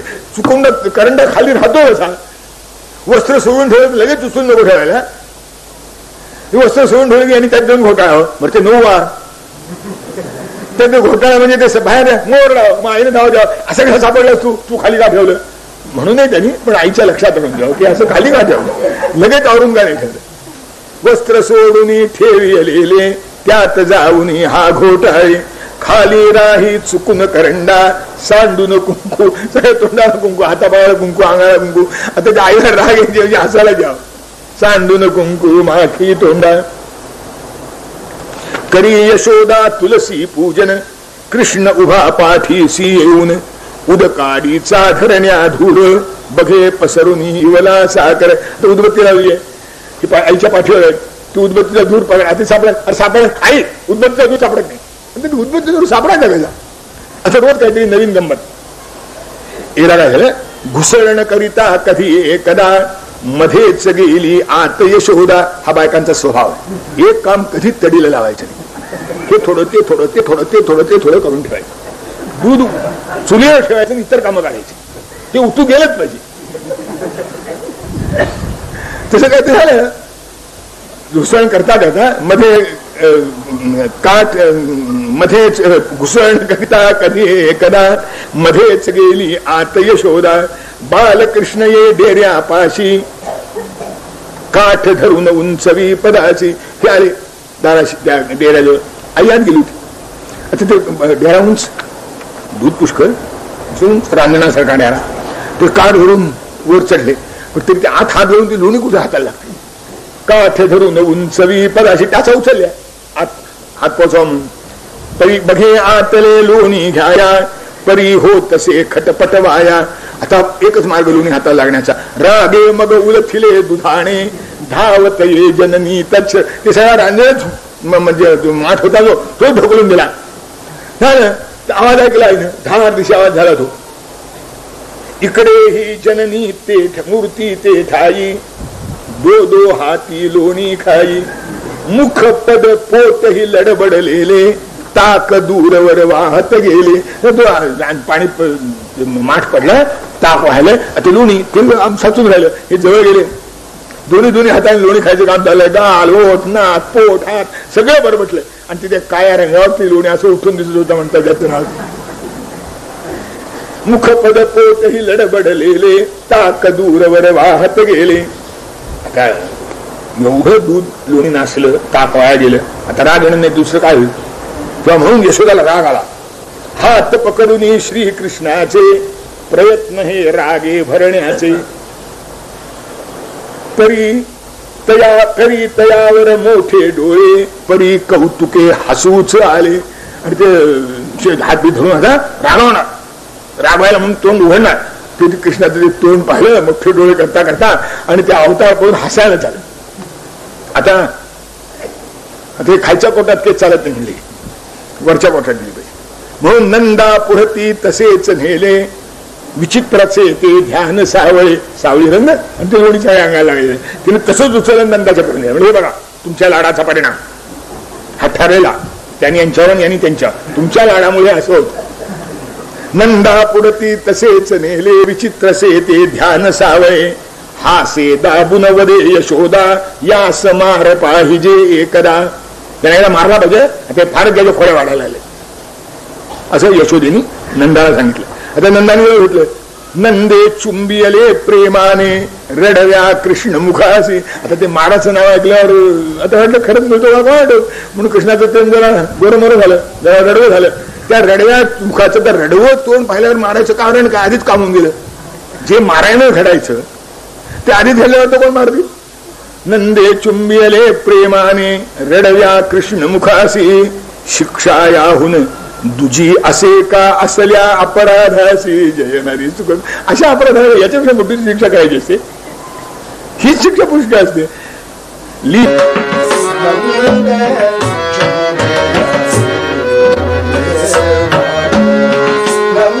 लीलानी या सुकुमाराचे वेडे केले मन सर्वांचे. नाच नाच रे बाधन निळा गोपी ना हा एकच चाळा. कृष्णा नाच, एक पाय नाची रे गोविंदा, एवढं एकच. आणि कृष्णाने नाचावं. त्या रहीमनं वर्णन केलंय, ताही अहिर की छोहरिया छुलुका भर छाछ पे नाच न चाल. गोव्यात जो त्या वेदाला सापडला नाही, ऋषीला सापडला नाही, नारायणाला सापडला नाही, व्यासाला सापडला नाही, निम्मी म्हणणाऱ्या तपस्व्याला सापडला नाही, असं जे ब्रह्म असा जो ईश्वर, ताही अहिर की छोहरिया, त्याला ह्या गोकुळच्या गवळणी त्या मुली गवया घरच्या लव ताकासाठी नाचविती. थोड्या ताकाच्या मोहात त्याला नाचवतात. नाच नाच रे बा गोविंदा गोपी ना हा एकच चाळा. नंद पाटलाकडे प्रत्यही कामासाठी गवळी काही. येती ते आणि ती खेळणी श्री हरी जवळी यावा म्हणून. आता नंद पाटलाकडे काही ते कामानिमित्त माणसाच्या आसपासची प्रसिद्ध होते. सल्ला मसलत घ्यायला लोक यायचे, काही अडचणी सांगायला यायचे, काही मदत मागायला यायचे. आता कृष्ण तिथे असं ज्या दिवसापासून माहीत झालं त्यांनी कृष्णाकरता काही ना काहीतरी आण. आता अंग धुळीने सर्व माखले तसेच मुख जरी मळकट असले. करपाशी तरी कृष्णा घेऊन विशंक घेती त्याचे चुंबन. आता कृष्ण कुठे खेळ जायचा, अंगाला धूळ लागलेली असायची. यांनी कृष्णाला जवळ बोलवावं, मोठ्या प्रेमाने त्याला उचलून घ्यावं, त्याचं चुंबन घ्यावं. आपल्या अंगाला घाण लागेल ही ट्युनोपॉल संस्कृती काही त्यावेळी जन्माला येईल. लहान लेकराचं कौतुकच होतं. आता जन्मदाती आई मौलाला बडवते ते मी माझ्या डोळ्यांनी पाहिलं. त्या आईला कुठेतरी बाहेर जायचं होतं आणि त्या दिवशी त्यांचा गणवेश ठरला होता पांढऱ्या शुभ्र साडीचा. तर काय कार्यक्रम होता कोण आठवतो. पांढऱ्या शुभ्र साडीचा गणवेश. खरं म्हणजे असं आहे, बिनकाठाची पांढरी शुभ्र साडी सुवासिनींनी नेसू नये. त्याला काठ असलाच पाहिजे. पांढऱ्या नेसायला अडचण नाही, पण काठ असला पाहिजे. बिनकाठाचं हे इतरांच्या करतात. पांढरी शुभ्र साडी ती गणवेश ठरल्यामुळं आता लेकरू अंगणात खेळत होतं. आई बाहेर झाले बोलले होते, धावताना तिने आईला मिठी मारली, आई मी तुझ्याबरोबर होती. आता त्या अंगाला लागली घाण. त्या बाईला असा रागा म्हणतात, त्या मुलाला अक्षरशः वाटलं. शेजारने चांगली होती, तिनं उचलून घेतलं, परत त्या मुलांचं समजून घेऊन काय झालं असेल. पण अंगाला घाण लागते म्हणून जन्मदाती आई मुलाला मारते. इथं आसपासची मंडळी होती परिचयातली, त्यांना सुद्धा अंग धुळीने सर्व माखले तसेच मुख जरी मळकटे असले. करपाशी तरी कृष्णा घेऊन विशंक घेती त्याचे चुंबन. सुंदर हसरा श्याम खोडकर बदून बोहबडे सुखवी अंतर. एकूण तात्पर्य असे, वृद्ध तरुण वा मूल असो का श्रीहरी सर्वांचाच लाडका. एक औषध होतं ते. कुणी कसा हे असो उदास तावाला गली मनास. श्रीकृष्णाच्या मधुर दर्शने कधी खुलावी प्रसन्नतेने. कुणी किती दुःखी काही उदास असा जरी असला, कृष्णाला पाहिलं की त्याचं ते दुःख कष्ट उदासीनता कुठल्या कुठं पळून जायची आणि त्याचा अंतःकरण पुन्हा आनंदाने प्रसन्न व्हायचं. कित्येक वेळा असा गंमत होई. परिसुनी भाषण कधी हरीचे विस्मित व्हावे मनसक सुज्ञांचे. बुद्धीची की चमक विलक्षण बालवयी ही दीपवी लोचन. कित्येक वेळा कृष्णाने असं काही बोलावं की मी लेकरू काय बोलतो, पण काय बोलतो हा जो कौतुकाचा भाग आहे तो आश्चर्याने पुरता राहावा. मोठेपणा लक्षात येऊ नये याची काळजी जणू कृष्णाने लगेच घ्यावी. आपला मोठेपणा लक्षात जागा माने. श्याम परी तो महालाघवी विसरवीत आपुली थोरवी. मधुर खेळ कर साधे वर्तन यातच मोठ्यांचे मोठेपण. मोठ्यांचं मोठेपण आपल्या मोठेपणाला मिरवण्यात नाही. मोठेपणा लोकांच्या लक्षात न येईल असं साधं वागण्यात मोठ्यांचं खरं मोठेपण आहे. हे आता उगत बसतानाच अक्षर आखून बसला गेला गंमत आहे. मधुर खेळ कर साधे वर्तन यातच मोठ्यांचे मोठेपण. आता हरिसी वर्ष पाचवे मग त्याच्या खोड्यासी पुरेल केवी सदन मनूचा कमंडलू मत्स्यासी जय हरी सुख. कृष्णाला आता 5 वर्ष लागलं. त्या मनूच्या कमंडलूची कथा आपल्याला माहिती असेल की मनू संध्याकाळी असताना त्याच्या उंदरी लहान मासोळी आली. आसपास मोठे मासे होते. मला वाटलं मासाला खातो तेव्हा लहान मासा खाऊन टाकेल म्हणून त्यांनी आपल्या कमंडलू टाकला. तो कमंडलू घरी नेला. दुसरी दिवशी पाहतो ते कमंडलू तो मागे ना. मग ते आपल्या घराच्या पाठीमागे एक लहानसं तळ होतं त्या तळ्यात टाकला. काही दिवसांनी तो त्या तळ्यातही मावेना. मी आता काय करावं, मी त्याला नदीत नेला. ते नदीतही मावेना. मी शेवटी समुद्रात घालून सोडला. तेव्हा तो मासा प्रसन्न झाला. त्यामुळे म्हणून महाराज तुम्ही माझ्यामध्ये कृपा केली, तुम्ही मला समुद्रात आणून सोडवत. आता लवकरच जलप्रलय येणार आहे त्यावेळी मी तुमचा उद्धार केला. ती कथा आहे. तसं आता कृष्णाच्या खोड्यांचं व्हायला लागलं. त्या मनूच्या हातात आणि कमंडलूत जसा तो मासा मावे ना तशा कृष्णाच्या खोड्या आता घरात मावेनात. गोपांच्या समवयी बालका जमवून खेळे पथी सारखा कधी पळापळ कधी हुतुतू कधी भोवऱ्यावरती हेतू पाट्यांचा कधी खेळ मांडिता गुंतून जाई सगळा रस्ता वाट नुरावी जाणारा ते परी न कोणी येरा राहते. देशी खेळ सगळे ज्याच्यामध्ये प्रभावामागून पराभवच भोगावे लागतात असे खेळ कृष्ण कधी खेळले नाही. तू पाट्या विटंडू असे खेळ चालायचे. आता आपले पराभव किती झाले त्याची बातमी येते की आमचा ह्या खेळात पराभव झाला, त्या खेळात पराभव झाला. सोनं राहिलं बाजूला, चांदी राहिली बाजूला, का असंही वाक्याला येत नाही असं आहे. आणि तरी आपला दरिद्री म्हणणारा देश आपली खरं सांगू का हे खेळायला जातच नाही. इम्पोर्टेड आर्टिकल्स आणायला जातात. त्यांच्या अधिकाऱ्याला चांगलं छेडलं पाहिजे खरं म्हणजे कशा करतापर्यंत जातं आणि सगळे वसूल करून घेतले पाहिजे. मी कृष्णाचं सांगतो आपल्याला, कारण काय ही खेळाची नावं आता पोरांना माहित नाही स्थिती झाली. हो होतो तुम्ही काय विचारता, ते कबड्डी नाव सुरू झालं ते होतो तू गेलं आट्या पाट्यात माहिती नाही कोणाला. म्हणून पोरांना सांगतो की आपले खेळ होते पूर्वी चांगले होते. त्याला अंगण आणि माणसं याच्याशिवाय काडीचा खर्च येत नव्हता. प्रकृती चांगली राहत होती. आता यांना प्रकृती चांगली खेळामध्ये यश मिळण्याकरता औषधं टोचून घ्यावी लागतात. अरे काय खेळाडू पण आहे इथे ते काय आणि सगळा खेळ रस्त्यावर चालायचा. आता त्यावेळेला घड्याळ नव्हती फारशी, ऑफिसची वेळ नव्हती. तेव्हा रस्त्याने जाणार काय कार्ती माझ्या रस्त्या बंद ठेवले असं कोणाच्या राहत येत नव्हतं. मुलाला मोकळेपणाने खेळू द्यायची मोठी माणसं. मुलं खेळतात त्याचा मोठा मोठा आनंद. त्यामुळे काही त्या बाजूला जमायचं काही या बाजूला जमायचं आणि मग ते त्यांचं शिस्तपणाने पुढे येऊन पंचाचं काम करायचं पण निवाडा प्रामाणिक द्यायचं. तेव्हा असं उलट परी न कोणी येरा गाते खेळ पाहण्या उलट तयानी उभे राहावे काम सोडून टाळ्या कोणी पिटती कोडे दुजा भांडणी करी निवाडे. कुणी भांडणामध्ये आता पोराची भांडण व्हायची ते निवाडे करावे, टाळ्या वाजवाव्या, प्रोत्साहन द्यावं हे सगळं सांगायचं रस्त्याच्या खेळामध्ये. कधी भगवान विठ्ठलांनी खेळायचे त्या दिवशी तर पर्वणी त्यांची आणि सगळी आपत्ती त्या गोवणीची. हरी खेळता विट्टी दांडूने आल्या जर गोपिका पथाने घेश्री ठेवून चुंबळ त्यावर भरले ठेवून भरलेली घागर अचूक मारून विटीचा खट्याळ हा फोडीत घटाला पाणी सांडून भिंचिंब भिजेती आणि दुसऱ्या हास हासती. आणि याने हा नियम अचूक असायचा म्हणता ती गवळण पाणी घेऊन चालली असं वाटलं की यांनी विटेचा टोला मारून ती घागर फोडलीच म्हणून समजा. आणि ती अशी फुटायची की तिच्या अंगावर शावर बात सगळे अंग भिजून जावं घडा मोकळा. आता काय यायचा इने कोपुनी धरण्या यावे चपळ सावळा देहुल कावे निराश होऊन दमून म्हणे ते थांब तुझ्या आईस सांगते. ती आई सांगते थांब. कृष्णाला पळायला पकडायला जावं ती सापडू नये. आता यांना संरक्षण कोण दुसरी सुखे सांग जा म्हणे लाघवी मान वेळवी जीभ दाखवी मान वेळवी जीभ दाखवावी. आणि कशा आधार कोणाचा दुसरीचे पाठीशी राहून हिला हसू ये जणू ते तिचीच मैत्री तिच्या पाठीशी उभं राहावं आणि हिला वेळावून दाखवा या सांग आमच्या आईला डोळे मिचकावे जीभ बाहेर काढावी. काल हिच्यावर प्रसंग होता तर तिच्या पाठीशी थांबले होते. आज तिच्यावर प्रसंग हिच्या पाठीशी थांबले. दोघी मिळून कृष्णाला कोणी पकडत नाही लक्षात घेण्याचं. दुसरीचे पाठीशी. आता हिचाही राग तेवढ्या पुरत होता. हिला हसू ये जणू ते पाहून, अशी सर्व ही वेळ हरीने खेळण्यात दवडावी. भोजनास दे हाक यशोदा, तीन परी ऐकावी जय हरी सुखदंदा. त्यावेळेच्या आया खरंच माया होत्या आणि थोड्या अडाणी होत्या. तर 2 वर्षाच्याच काट्याला शाळेत जाऊन थांबावं अशी कोणाची इच्छा नव्हती. त्या पोरं मोकळेपणाने 5-6 वर्षाची होता खेळायची.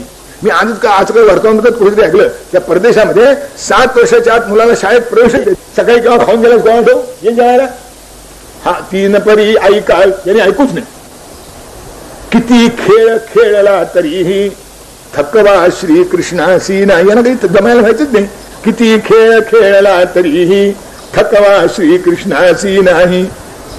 दुबळी परिती इतर बालके, धीरतयांचा इतुका न टिके. पण इतर मुळे दुबळी होती, त्यांचा धीर काही इतकं टिकायचं नाही. मग आता कृष्णाला विश्रांती पाहिजे असं त्यांनाच वाटायला लागायचं. कृष्णा अरे तुझ्या विश्रांती वेळ झाली की नाही असं, म्हणजे याला तर विश्रांती पाहिजे एवढा तिथं. दुबळी परिती इतर बालके, धीरतयांचा इतुका न टिके. मग ती म्हणायची शेवटी आता खरं सांगितलं पाहिजे. म्हणजे बघ, दमलो आम्ही आता पुरेना, वदती सगळे मगये कृष्णामय. कृष्णा आता आम्ही दमलो बाबा. तेव्हा कृष्णाने म्हणावं, कृष्णे त्यासी हसून म्हणावे, दूध तू परे कसे पचावे. अरे आपण खेळू नाही तर दूध तू पचायचं कसं, मग आवड लागते. तेव्हा चांगलं खेळलं पाहिजे. तुम्ही दूध तूप हा काय प्रकार आहे. दूध असे बा कुणा प्यावया, पचण्याची मग गोष्ट कासया. तुला दूध नवनीत सापडे, तुकडे आम्हा प्रतिकूळ. दूध आणि तूप हे प्यायची वस्तू असते, खायची वस्तू असते. काय प्रकरण म्हणजे आम्हाला माहित नाही. मग तुम्ही सकाळी काय खाता, बिस्कुटाबरोबर चहा बरोबर बिस्कुट.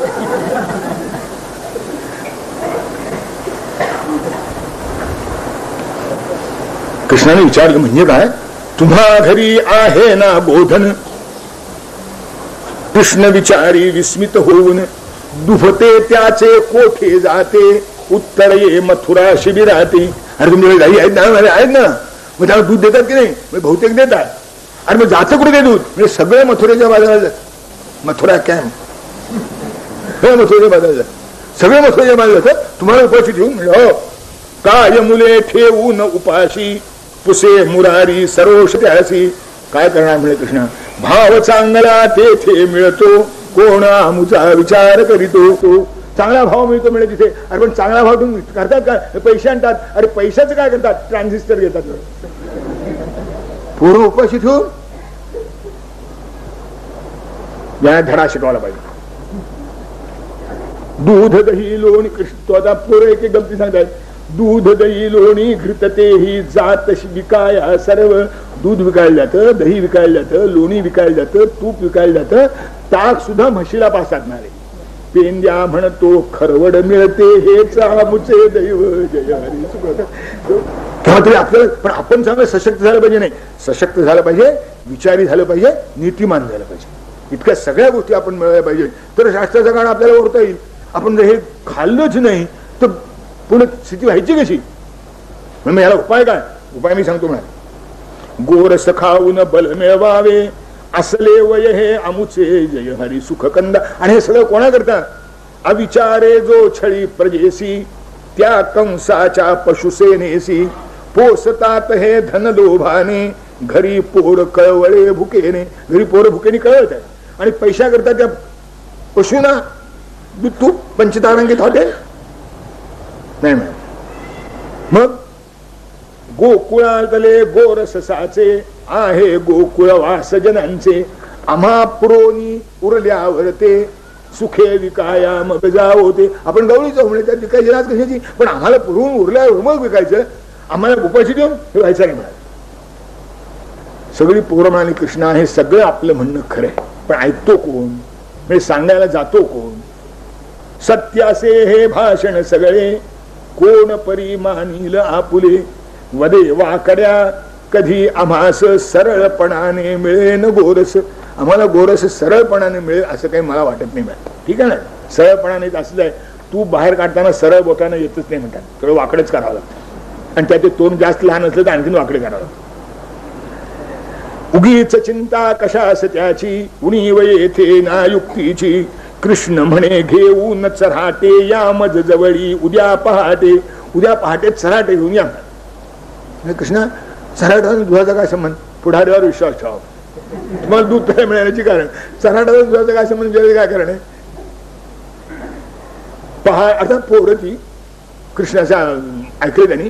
पहाटले अजूनही नवते तो गोपवधू मथुरेसी निघती घेऊन कुंभ शिरावर दूध तूप विकण्यासी जय हरी. अजून उजाडण्याला अवकाश होता. झुंझुन नुकतं दिसायला लागलं होतं. दूध तूप दही दोन्ही असं मस्त घडे घेऊन गवळी मथुरेच्या बाजारात निघालेत. रेंगाळती तारे आकाशी अजून अशा सावळ्या प्रकाशी अंधुक मूर्ती दिसती त्यांच्या स्मृती पुसट जणू बालवयीच्या. लहानपणीच्या स्मृतीच्या अंधुक दिसतात नाही त्याच्या गोपींचे ते जाणारा समुदाय असा अंधुक पुसट दिसत होता. अजून तारे रेंगाळत होते. पुरेसे उजाडलं नव्हतं. प्रकाशित सावळा होता कृष्णासारखा. अजून अशा सावळ्या प्रकाशी अंधुक मूर्ती दिसती त्यांच्या स्मृती पुसट जणू बालवयीच्या. एकी मागून एक चालती दूध दह्याची घागरवरती. कुणी मधुरसे पद सांगावे इतरांनी ते सुस्वर गावे. एका म्हणून एक चाललंय ओळीनी. एकीनं पद सांगावं दुसरीने म्हणावं म्हणजे चालण्याचे श्रम जाणवत नाहीत. आता रोज असंच होतं. प्रतिदिवशीची ही परिपाटी आजच कसली शंका पोटी. परितयाना काय कल्पना सर्व वेळ सारखी असेना. रोजचाच प्रसंग आहे. पद म्हणत जायचं. गप्पा गोष्टी काहीतरी चांगलं भजनातलं काय तर पदबीत म्हणत जायचं. आणि ते त्यांनी थकवा येत नाही असा अनुभव आपण नुकताच घेतलाय. परिक्रमेच्या वाटेवर पद म्हणत चाललं म्हणजे परिक्रमेचा थकवा जाण्याचा बसल्यावर. पण ते चालू आहे तोपर्यंत बरं चालायचं. तेव्हा असं यांनी प्रवास चालला होता. रोजची पद्धत हीच होती. आता आज वेगळं काय? कालच्या सारखं आजच. पण सगळे दिवस सारखे नसतात. परितयाना काय कल्पना सर्व वेळ सारखी असेना. ताणून दोऱ्या रस्त्यावरती मुले दोकडे बसली होती. शीळ हरीची येता कानी दोऱ्या धरिल्या उचलून त्याने. आणि ठरलेल्या संकेताप्रमाणे कृष्णा सांगितलं मी शीळ वाजवली की दोऱ्या जमिनीपासून सामान्यतः 20-1.5 अंतरावर उचलून ताणून धरायच्या. कृष्णाची शीळ आल्याबरोबर यांनी दोऱ्या उचलून धरल्या. आता शीळ कशाची म्हणती तोची अडखळूनी दोरीला. पडल्या भूवर गोपकामिनी तोल नसे सावरला जय हरी सुखकंदा. आणि बहुतेक सगळ्या जणी कोसळल्या. आणि दोरीला अडकून काही कोसळल्या. पडलेलीला अडकळून दुसऱ्या कोसळल्या. दूध तुपाची घट्ट दह्याची तशीच मडकी नवनीताची. कोसळली की सवेच खाली आणि मुलांची चंगळ झाली. कुणी तावरे नवनीतावर दुधाची उचली घार. मुखी घालती सापडले ते मूर्त सावळी दूर हाजते. कुणी लोणी कुणी दही कुणी आता साई सकट कुणी दही कुणी दूध जे हाती सापडेल ते खाव. आणि हे कशात नाही. नचमामता आणि कर्माणी निबद्धंती धनंजय उदासीन वदासीन मसक्तच ते मूर्त सावळी दूर हाजते लाव. आता काय विचारला. व्याकुळल्या गोपिका बापुड्या दुधात तुपाने भिजल्या साड्या. दात दुखावे कोपर फुटले पाऊल कोणाचे मुरगळले. नाना पडल्यावर तुमचं काय व्हायचं? काही काहीतरी होणार. तरी चांगल्या सशक्त होत्या म्हणून एवढ्यावरच भागलं. फ्रॅक्चर नाही झालं कोणाचं. रोज दळण कांडण होतं. अशक्तपणा राहतो कशाला? म्हणून इतक्या काय मला कोणतरी विचार होतं एवढ्यावरच कसं भागलं. म्हणून याचं कारण सांगतो. एवढंच झालं. पाऊल कोणाचे मुरगळले. गुडघा कोपर खर्चले. जरा दाताला धक्का लागला. बाकी काय झालं. सावरुनी जो गोपी उठती तोही पोरे पसार होती. लागत सेना कृष्ण ही हाती वायूची दुसरी मूर्ती ती. पोरं पसार झाली. भगवान हा मोहर आहे ना पकडा. तो आधीच बेपत्ता झाले. पत्ता नाही झाला. यशोदेस येऊनी तयानी वृत्त हरीचे कथिले. परिजननीच्या न्याय मंदिरी शिक्षेचे भय कसले जय हरी सुख. त्याने येऊन सांगितलं हे कृष्णाने असं केलं. कसं आहे मुलाचं कोर्ट आई बरोबर चांगलं कोर्ट. काय वकील लागत नाही. फी पडत नाही. साक्षी पुरावे होत नाही. आरोपीला शिक्षा होत नाही. आणि फिर्यादीचं समाधान. इतकं सरळ त्या कोर्टामध्ये. परिजननीच्या न्याय मंदिरी यांना फक्त सांगितलं एवढंच समाधान, आणि त्यानं असं काय म्हटलं की त्या झालं सगळं. मी पाहते हा, झालं सगळं म्हटलं, प्रकरण गेलं संपूर्ण. परिजननीच्या न्याय मंदिरी शिक्षेचे भय कसले जय सुखकंदा खरे न वाटे तिला कदापि जरी शपथेने कथिती गोपी. आपलं लेकरू खोडकर आहे हे सामान्यतः कोणत्याही आईला मान्य होत नाही, ज्ञान मान्य होत नव्हतं. पण आपलं खोडकर सगळी दुसऱ्याची पोर. माझं लेकरू बिघडलं असलं तर त्याच्या संख्येने बिघडलं, माझं लेकरू चांगलंच आहे, चांगलंच आहे असं प्रत्येक आईला वाटतच होतं आणि वाटलंच पाहिजे. खरे न वाटे तिला कदापि जरी शपथेने कथिती गोपी सांगे परिती वत्सल आई करीन मी तुमची भरपाई. तुमचं किती नुकसान झालं मी भरून. तसं नाही ग यशोदा माई, आमचं काय नुकसान झालं, असं काय आमच्या घरी काय दूध कमी आहे का, पण असं पोराने इतकं करावं का, नाही इतकं करू जर एक मत सांगायचं इतकं करू, दुसऱ्या हिशोबाला करतोच ना. आता यांनी म्हणा एकच खोडी सारखी केली म्हणजे पंचायत होते. मेघनीय तो दुसरे आवे प्रकार काही करी निराळे लोणी चोरून पळता वाटे ठेप सरून ठेवी खूप सराटे. कधी लोणी जरी घातिले टाळे दारा तेन थांबवी गोरस चोरा शिडी सारखी रचुनी पोरे धाऱ्या मधुनी घरात उतरे. पोरं शिडी सारखी रचावी त्यांच्या पाठीवरून आपण घात उंच बांधिली शिंकी असती काठी घाली हात्यावरती केले असती उपाय नाना कृष्णा पुढती एकटिकेना मुळे जाळी पुष्ट शरीरी गोपवधू त्रासद्या अंतरी म्हणती हरिहा घरात असता लाहुरेनच आम्हा शांतता. त्रास होत हे खरे त्यामुळे द्वेष चीड परी नाही उलट कुठे तरी खोल हवेसे खट्याळ पण ते होये जय हरी सुखगंधा. प्रेमाची मौज ही आहे की त्रास होतो हेही खरं आणि त्याच्या वाचून शैन पडत नाही हेही खरं. त्रास होत नाही, त्रास होतो, पण खरं असं आहे जो पदार्थ खमंग लागतो तो डोळ्यातनं थोडं पाणी आणतोच, त्याला काय करणार. शिजवलेली भेंडी ती तशीच लागायची, खमंग खमंग थालपीट तर थालपीट. आता त्याची आवड आहे तशी तसं त्याला काय करणार. आमचे एक स्नेही आहे त्यांनी आपल्या दुसऱ्या एका मित्राचं वर्णन केलं, ऐकण्यासारखं वर्णन. दोन्ही आमचे मित्र चांगले ओळखीचे. त्या एका मित्रांनी दुसऱ्या मित्राचं काव्यात वर्णन केलं. तो म्हणतो आहे कच्च्या कैरीचे मोहरीचे चटकदार रायते मस्तकात झणझणते तरीही हवे हवे वाटते. किती मोहरी चढली असली म्हणजे चांगलं झणझणत, काही कमी झणझणत नाही. म्हणजे तिखट खाणारा सांगतोय आमच्यासारखे जे आलं होतात पण खाण्यात झणझणत पण तरी ते हवं वाटतं, त्याला काय करणार. ही गोडी. ज्ञानेश्वर महाराज म्हणतात ना आवडी आणि लाजवी व्यसन आणि श्नवी पिसे आणि न भुलवी तरी ते काही अशक्य गोष्ट आहे.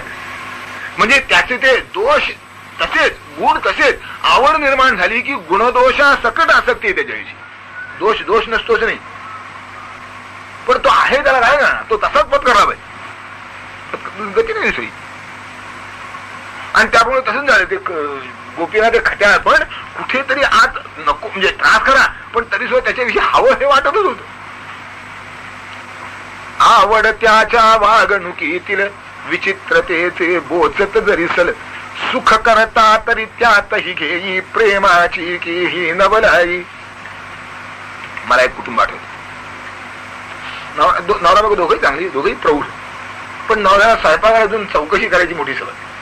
हे काय ते काय ते काय हे कसं आहे ते कसं आहे रोज विचारा. आणि ते काही विशेष कार्यक्रम असा म्हणजे हटकून विचारा. आणि नुसतं विचारावं नाही, सूचना द्याव्या. हे असं करते तसं कर, हे इतकं घालते तितकं घाल.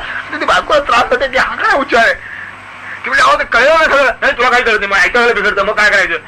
म्हणून याला रोज सांगावं लागेल. एक दिवस नवरा कुठेतरी ऑफिसमध्ये गुंतला, बाईचा स्वयंपाक त्या दिवशी बिघडला. का हे अजून कशी आले नाही, हे अजून कशी आले नाही. म्हणजे ते आले तरी सोचत नाही, नाही आली तरी चैन पडत नाही. असं आहे. आवड त्याच्या वागणुकी, मी वस्तुस्थिती सांगतोय आता. आवड त्याच्या वागणुकीतील विचित्रतेचे बोचत जरी सल सुख करता परित्यातही घेई प्रेमाची की ही नवलाई. परी हरीच्या या खोड्यासी नवीच भरती ये प्रतिदिवशी वदती गोपी हरी प्रति या लाडावून नच ठेवावाया. रोज नवीन खोटी, रोज नवीन त्रास काहीतरी. काही उपाय केला की त्या भियानी निरळ काहीतरी शोधून काढा. तो उच्छाद काही संपेल ना, शेवटी गोपी त्रस्त जायचं आहे. आणि त्याला काय करावं या कृष्णाला? रोज काहीतरी नवीन त्रास देतो. गोरस चोरी फोडी रांजण धान्य उधळीतो करिता कांडण लुगडे दिसता ते टरकावी घेऊन चिमटे मुला सरडवी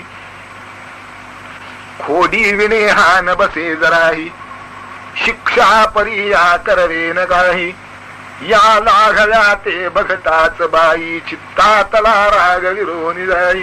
मारता येत नाही म्हणले त्याला. मारायला म्हणून जाऊ हसायलाच येतं आणि आम्हाला हसायला आले की आमची किंमत त्या कळते म्हणली. मग तो आणखीन मारतो. आता काय करायचं? त्यामुळे आता एकच मार्ग आहे यशोदे. उपाय कथितो आम्ही म्हणून या यशोदे तुला सरे वरिस आठवे नच लहान राहिला वनात इतरा सवे नितवळा वयासी गुरे हरीस तव पाठवी सकल लाड झाले पुरे. चांगला मोठा झाला म्हणले. आता 8 वर्ष झाली त्याला. आता काही लहान नाही. आमचे नाही बोलत याला आता उद्यापासून जाऊ दे म्हणाले रानामध्ये. गुरं घेऊन जाईल दिवसभर वणवण खरी संध्याकाळी थकून येईल. आपण शांत झोपेल आम्हाला शांत झोपू देईल आणि त्याप्रमाणे ठरलं दुसऱ्या दिवशी. पण ते आता उद्या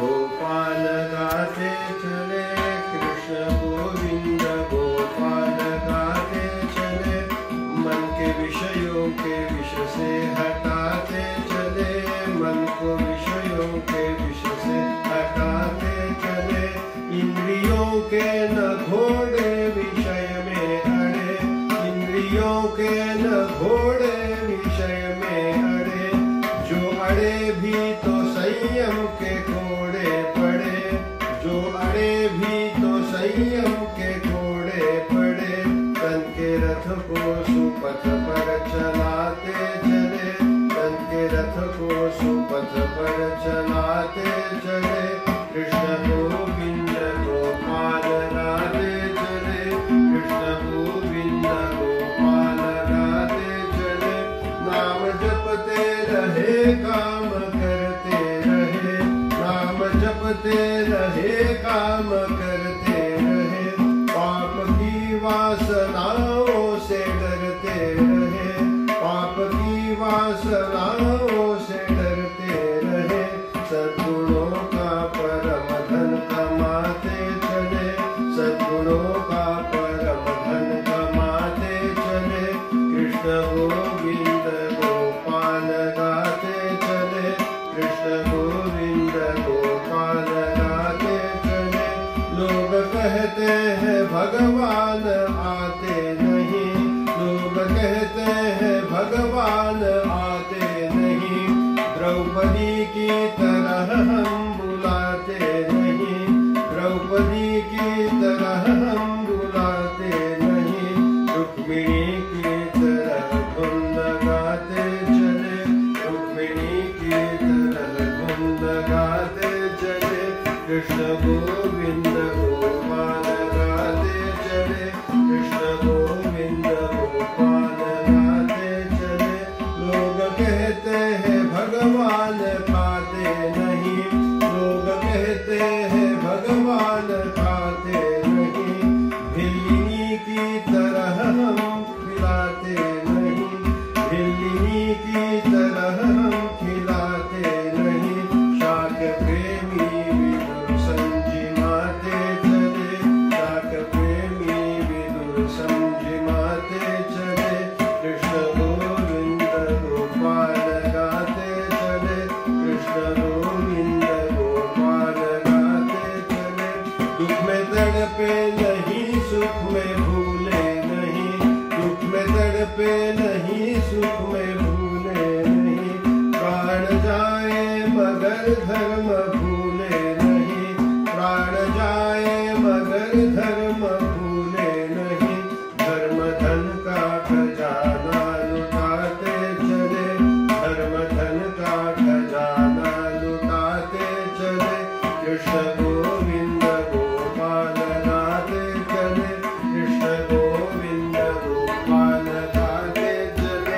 वक्त आएगा ऐसा कभी ना कभी, वक्त आएगा ऐसा कभी ना कभी, हम भी पाएंगे प्रभु को कभी ना कभी, हम भी पाएंगे प्रभु को कभी ना कभी।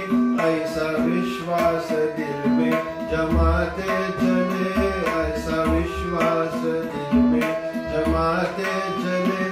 कृष्ण गोविंद गोपाल गाते चले, कृष्ण गोविंद गोपाल गाते चले। मन को विषयों के विष से हटाते चले, मन को विषयों के विष से हटाते चले। कृष्ण